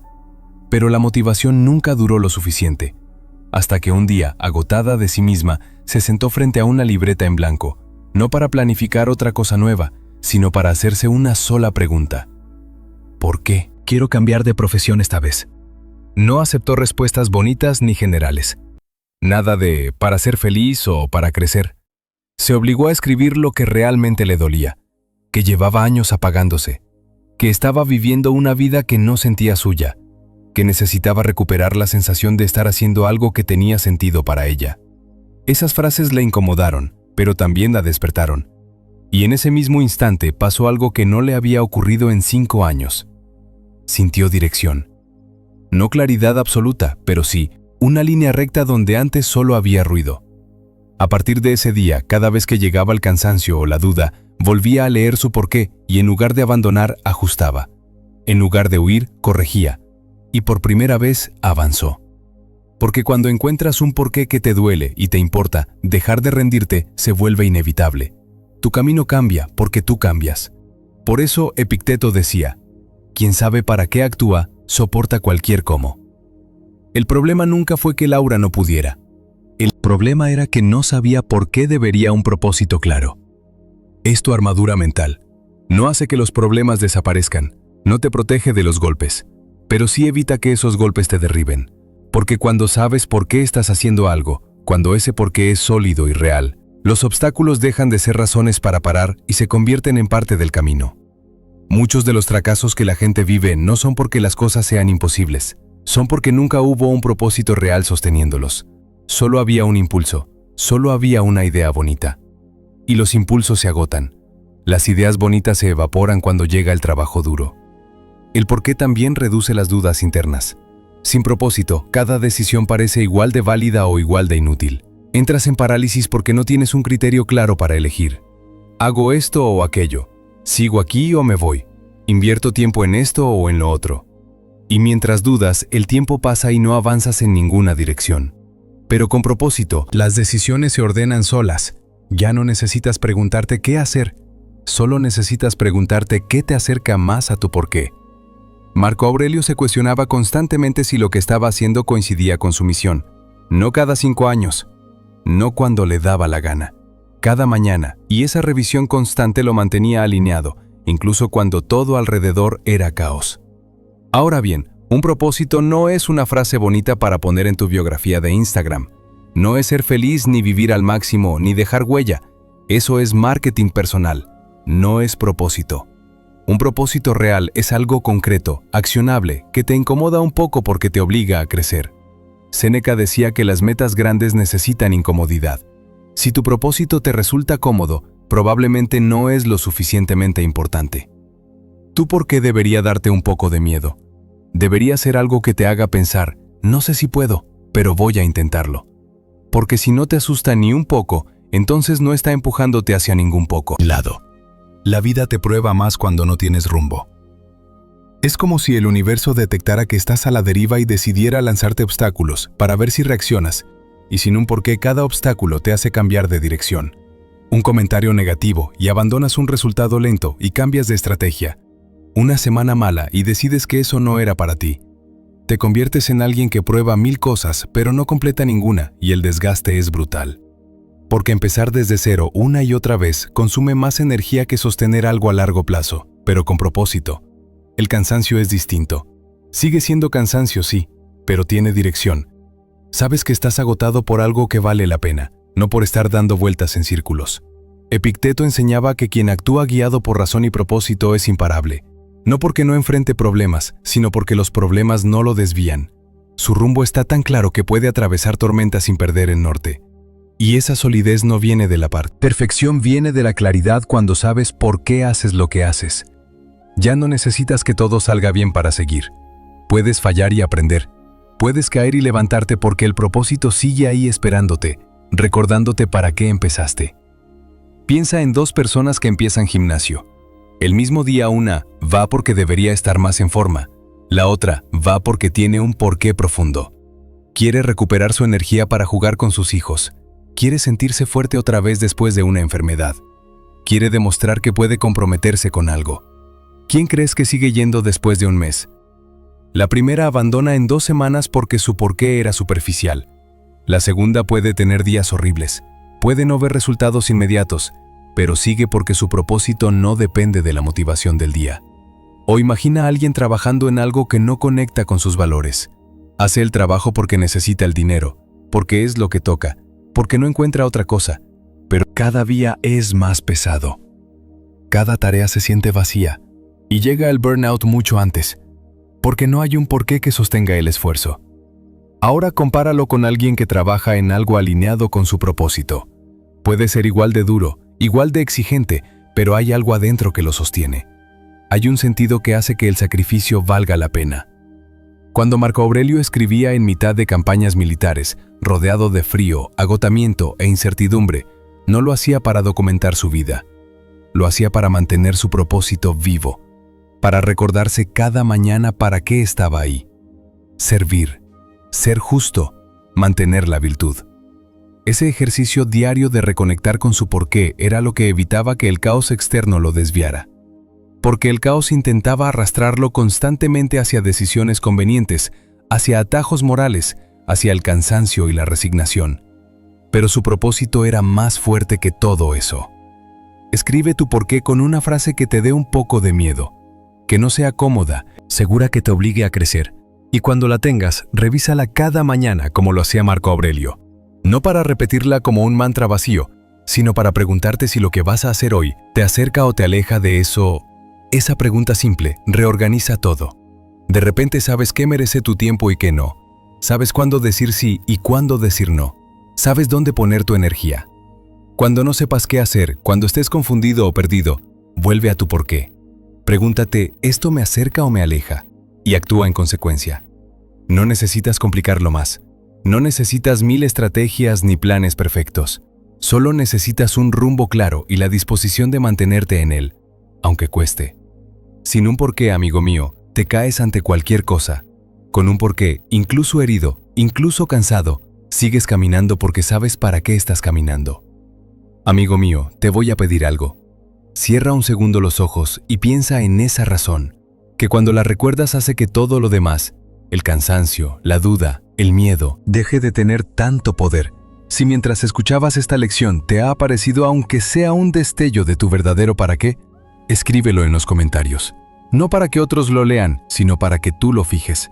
Y si todavía no puedes ponerlo en palabras, deja simplemente: mi propósito ya está empezando a verse. 10ª lección. Tu fuerza interior manda más que el caos externo. Alguien está sentado en el baño del trabajo respirando profundo para no llorar. Afuera hay exigencias imposibles. Un jefe que nunca está conforme. Compañeros que juzgan, plazos que se acumulan. El caos es real, tangible, agresivo. Pero adentro de ese baño, durante 2 minutos, esa persona se recompone, respira, se recuerda algo y sale. No porque el caos desapareciera, sino porque encontró un espacio interior donde el caos no puede entrar sin permiso. Marco Aurelio lo escribía así: la mente es como una ciudadela, un refugio que nadie puede conquistar a menos que tú lo permitas. Y esa verdad tan simple y brutal es lo único que separa a alguien que sobrevive del que se derrumba. El mundo te ha gritado hoy, las redes te han bombardeado, los problemas se han amontonado, pero tu interior sigue teniendo la última palabra. Séneca decía que quien se domina a sí mismo no teme el juicio del mundo, y no lo decía desde una vida fácil, lo decía desde el exilio, desde la traición, desde situaciones donde todo lo externo conspiraba contra él y aún así mantenía algo intocable, su claridad interna, esa certeza de que el caos afuera no decide quién eres adentro. Vamos a verlo con alguien real. Ana, esa madre soltera, 2 trabajos horarios imposibles, un hijo que necesita atención que ella apenas puede darle, dinero que no alcanza, cansancio acumulado que se siente en los huesos. El caos externo de su vida es innegable. Nadie podría decirle que está exagerando o que debería relajarse. Pero un día descubre algo. Su fuerza interior no crece evitando el caos, crece ordenándose por dentro. Empieza pequeños 5 minutos por la mañana donde respira antes de arrancar.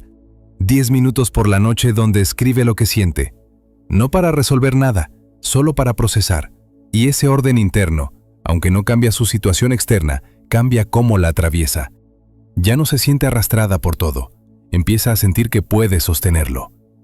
Epicteto lo habría entendido perfectamente. No controlas lo que pasa afuera, pero sí lo que decides dentro. El caos externo es inevitable. Todos lo viven. Problemas familiares que no pediste, economía que se complica, imprevistos que destruyen planes, gente que te decepciona, situaciones que no puedes controlar. Eso no va a cambiar. La vida es caótica por naturaleza, pero el caos interno es opcional. Y aquí está la diferencia entre quien se derrumba y quien avanza. No está en las circunstancias, está en la capacidad de mantener un centro firme mientras todo afuera se sacude. La fuerza interior no es dureza, no es aguantar sin sentir, no es reprimir emociones, Fingir que todo está bien. Es claridad, es saber qué depende de ti y qué no. Es poder distinguir entre lo que puedes cambiar y lo que solo puedes aceptar. Epicteto enseñaba esta separación como si fuera lo único importante en la vida, y tenía razón, porque la mayoría del sufrimiento humano viene de intentar controlar lo incontrolable y de descuidar lo único que sí depende de nosotros, nuestra respuesta. Aquí hay algo que casi nadie nota. El caos externo amplifica tu ruido interno. Si ya estás mal por dentro, si ya estás ansioso, agotado, perdido, cualquier pequeño problema se siente enorme. Un comentario neutro te hiere, un imprevisto menor te desmorona, una crítica te persigue durante días. Pero si estás fuerte por dentro, si tu centro está sólido, incluso un gran problema se vuelve manejable. No porque sea más fácil, sino porque tú tienes desde dónde sostenerlo. Es como tener un casco insonorizante emocional. El ruido sigue ahí, pero no te perfora. Marco Aurelio no era calmado por personalidad, no nació con un temperamento zen, practicaba la calma como disciplina activa. Escribía cada mañana para colocarse mentalmente antes de actuar. Se recordaba lo que importaba, lo que dependía de él, lo que era temporal, y desde ese lugar de orden interno enfrentaba el caos del día. Gobernaba un imperio en crisis, lidiaba con guerras, plagas, traiciones. Su vida externa era una tormenta constante, pero su vida interna estaba protegida porque él la protegía, deliberadamente todos los días. Ahora piensa en esto. Tu fuerza interior transforma la interpretación. El caos sigue siendo caos. Los problemas siguen siendo problemas.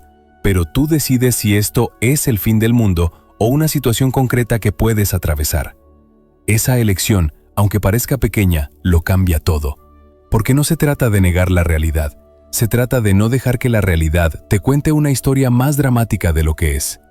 Hay una diferencia entre esto es difícil y esto es imposible.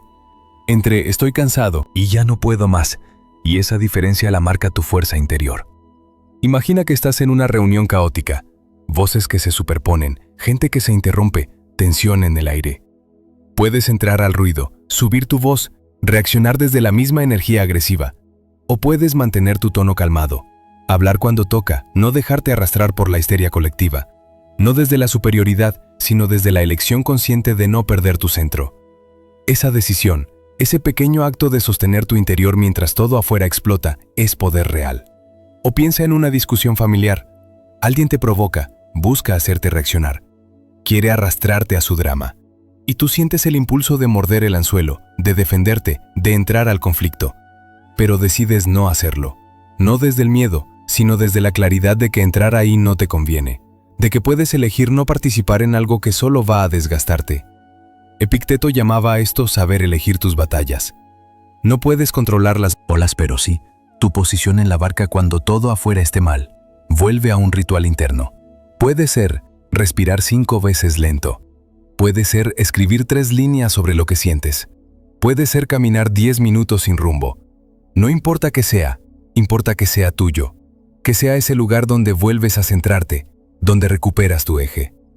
Marco Aurelio escribía. Séneca se retiraba a reflexionar. Epicteto se preguntaba qué dependía de él en esa situación. Cada uno tenía su ritual, pero todos entendían que sin ese espacio interno, el caos los iba a devorar. Antes de responder a algo caótico, hazte esta pregunta. ¿Qué versión de mí quiero ser en este instante? No qué quiero decir, no qué quiero hacer. ¿Qué versión de mí quiero encarnar? Porque tu respuesta a esa pregunta define todo. Si quieres ser alguien que reacciona desde la rabia, vas a actuar de una forma. Si quieres ser alguien que responde desde la calma, vas a actuar de otra. Y esa elección está siempre disponible, aunque no Parezca di en voz baja como un recordatorio para ti mismo. Esto no decide quién soy. El problema no decide quién eres. La crisis no decide quién eres. La opinión de alguien no decide quién eres. Solo tú decides eso. Y lo decides en cada momento, en cada respuesta, en cada pequeña acción. El caos externo va a seguir existiendo, probablemente se intensifique en algunos momentos. Pero tu mundo interior, ese espacio sagrado donde realmente vives, solo se desordena si tú lo permites. Y mantenerlo ordenado no es un lujo, no es opcional. Es lo único que te permite seguir de pie cuando todo lo demás se cae. No necesitas controlar el mundo, solo tu mundo interior. Y ese control, esa fuerza está disponible ahora mismo, no mañana, no cuando las cosas mejoren. Ahora, en este momento donde decides cómo vas a sostener lo que estás enfrentando. Cuando tu centro está firme, nada externo te empuja. Puedes doblarte, puedes moverte, puedes adaptarte, pero no te rompes. Porque tu fuerza no viene de afuera, nunca vino de afuera. Siempre estuvo adentro, esperando que la recordaras. Selección 11. El fracaso no te hunde, te entrena. Amigo mío, escúchame bien. Fracasar no es una tragedia. Es estadística. Es parte de cualquier proceso humano donde intentas algo que no dominas todavía. Y sin embargo la gente trata el fracaso como si fuera una sentencia final. Como si un error confirmara que no valen, que no pueden, que deberían rendirse. Pero Epicteto lo decía de forma tan simple que duele. Nadie nace sabiendo todo. Se aprende haciendo. Y hacer implica fallar. Implica equivocarte 1000 veces antes de acertar una. No hay forma de evitarlo. No hay atajo. O fallas y aprendes, o no intentas nada y te quedas exactamente donde estás. Piensa en un alfarero trabajando en su taller. Lleva horas moldeando una vasija. Está casi terminada, y de pronto un movimiento en falso y la pieza se derrumba. Se rompe. Meses atrás, ese alfarero habría explotado de frustración. Habría maldecido, habría golpeado la mesa, habría considerado dejarlo todo. Pero hoy no se detiene. Respira. Recoge los pedazos con calma. Y comienza otra. No hay drama, no hay gritos. Solo la aceptación de que esto es parte del oficio. Marco Aurelio llamaba a esto actuar según la naturaleza. Cuando algo se rompe, empiezas otra vez, sin victimizarte, sin perder horas lamentándote. Simplemente ajustas, aprendes y continúas. Aquí está la pregunta más peligrosa que te haces cuando fallas. ¿Y si no valgo para esto? Esa pregunta ni siquiera existía para los estoicos. Para ellos, fallar era información, no identidad. El error te dice dónde estás fallando, no quién eres. Y esa diferencia lo cambia todo. Porque si el fracaso te define, entonces cada error es una confirmación de tu inutilidad. Pero si el fracaso te informa, entonces cada error es una flecha que señala exactamente lo que tienes que trabajar. El fracaso funciona como un mapa, no como una sentencia. Cada fallo marca un punto débil específico. No te dice que eres un desastre, te dice que en esta área concreta necesitas más práctica. Marco Aurelio anotaba sus carencias en su diario, no para castigarse, no para sentirse mal, sino para crecer. Escribía sus errores con la misma objetividad con la que anotarías los ingredientes que te faltan para una receta. Sin juicio, solo observación. Y desde ahí trabajaba en mejorar esas áreas específicas.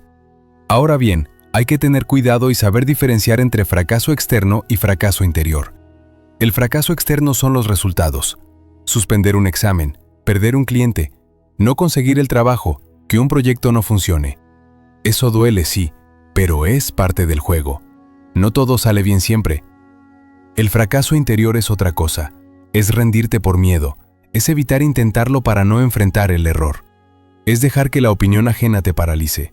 Los estoicos no podían controlar el fracaso externo, pero sí el interno. y se enfocaban ahí en no rendirse, en seguir intentando, en no dejar que el miedo decidiera por ellos. Aquí hay algo que la gente exitosa entiende y el resto no.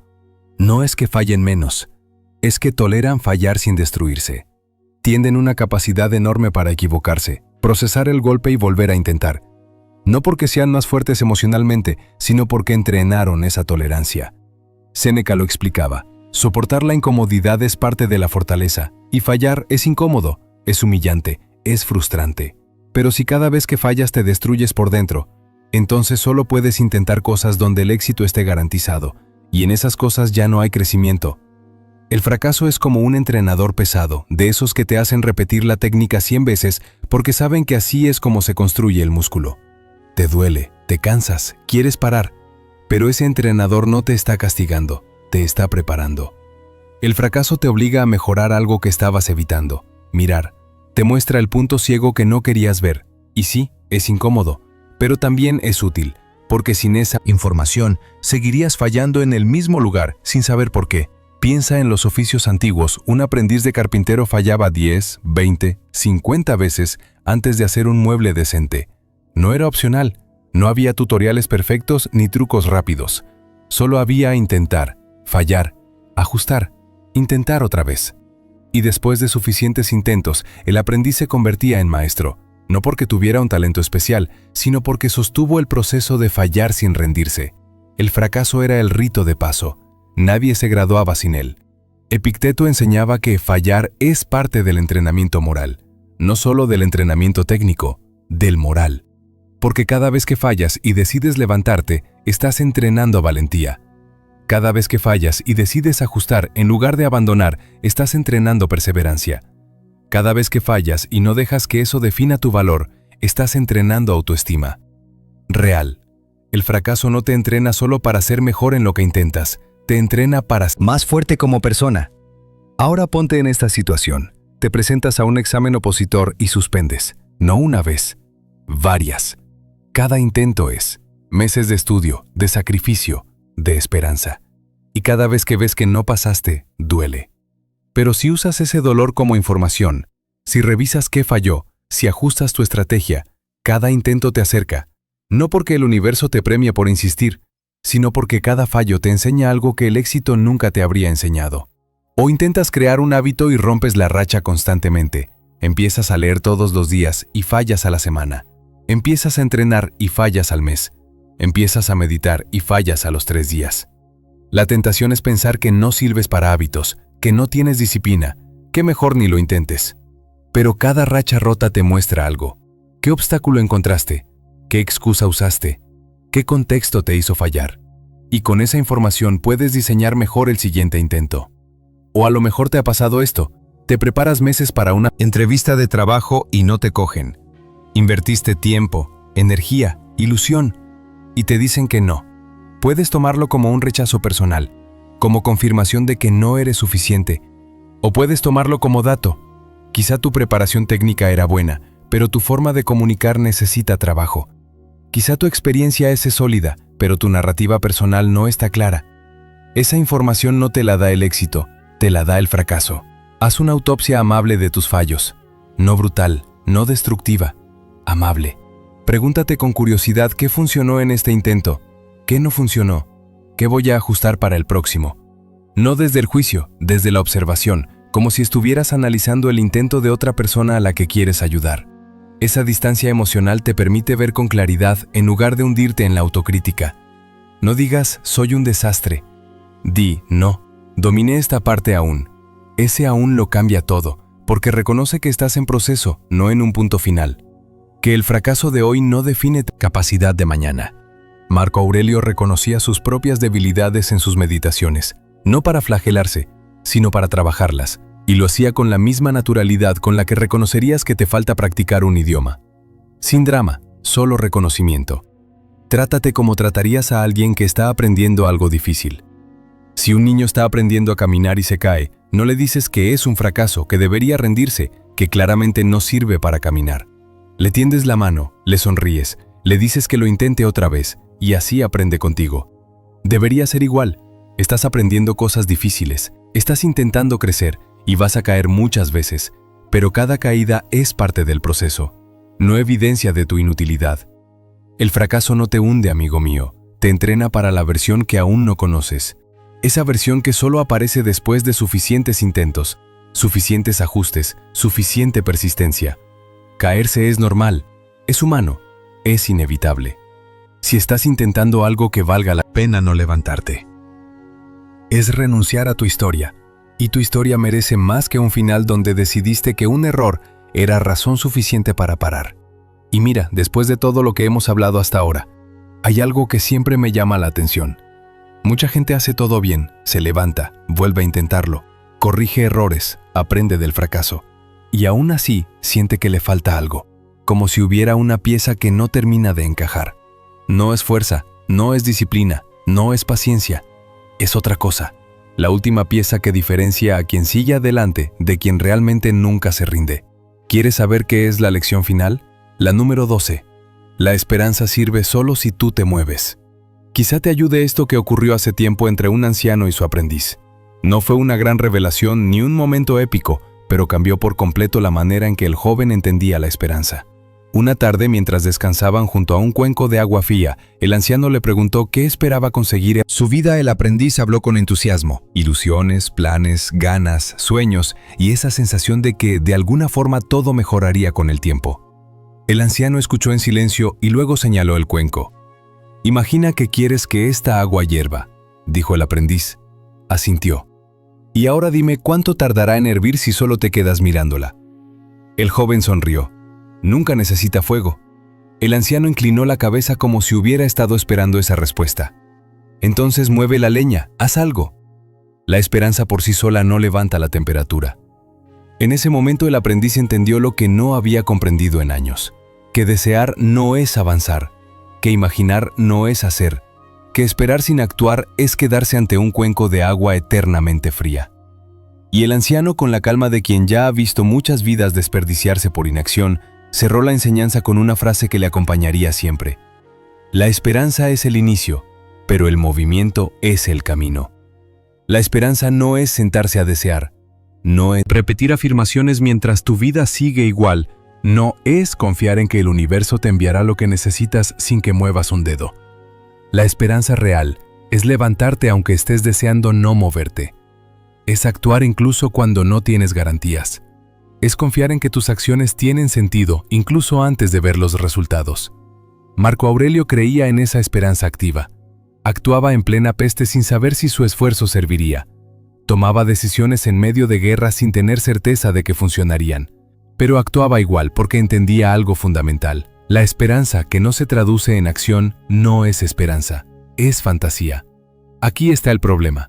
Hay gente que tiene esperanza pero está paralizada. Esperan a sentirse listos para empezar el gimnasio. Esperan a que mejore un problema de pareja sin haber hablado ni movido nada. Esperan a que llegue la oportunidad perfecta sin generar ninguna. Esperan a que la ansiedad se vaya sola sin cambiar un solo hábito. Y mientras esperan, la vida pasa.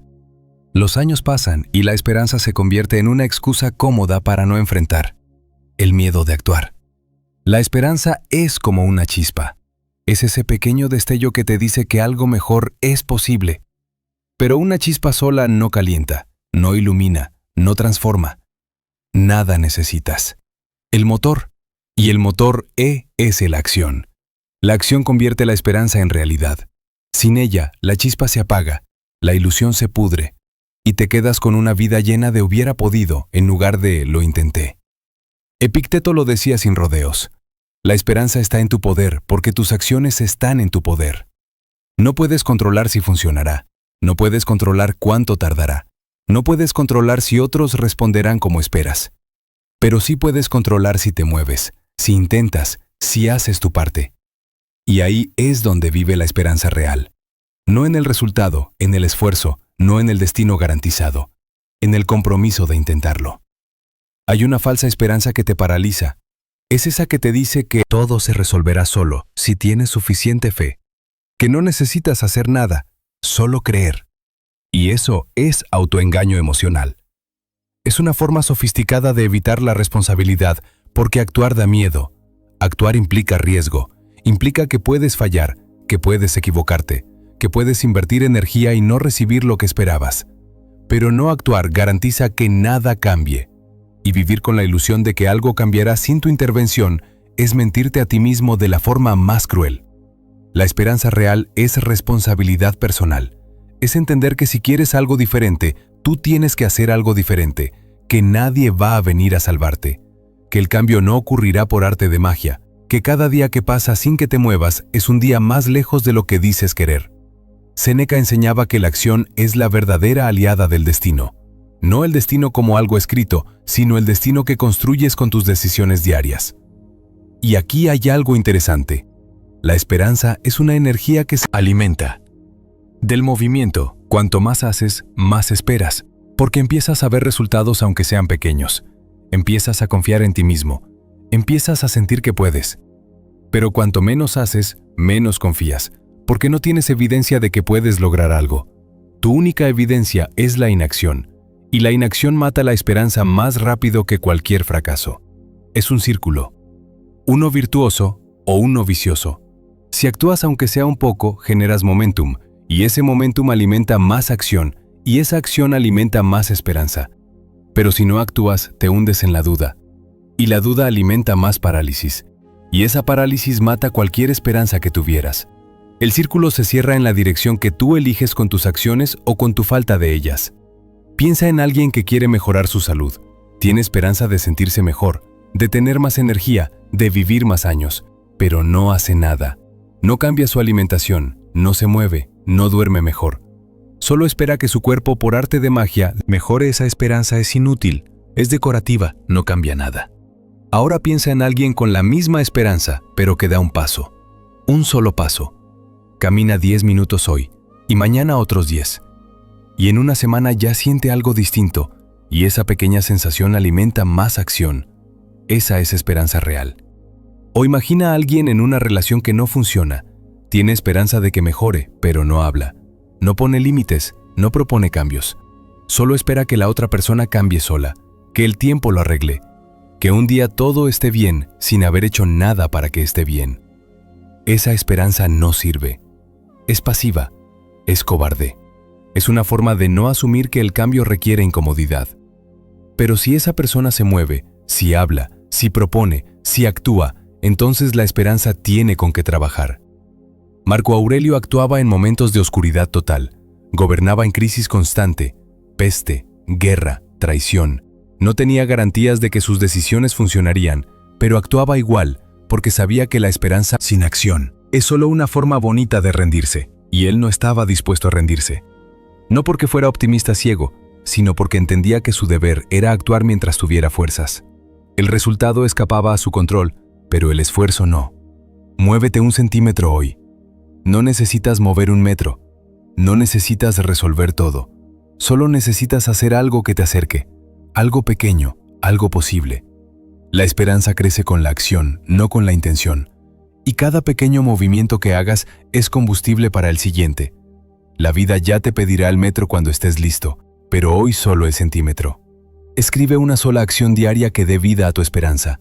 No un plan gigante, no una lista interminable. Una acción. Algo concreto que puedas hacer hoy y hazlo. Y mañana otra, y pasado mañana otra.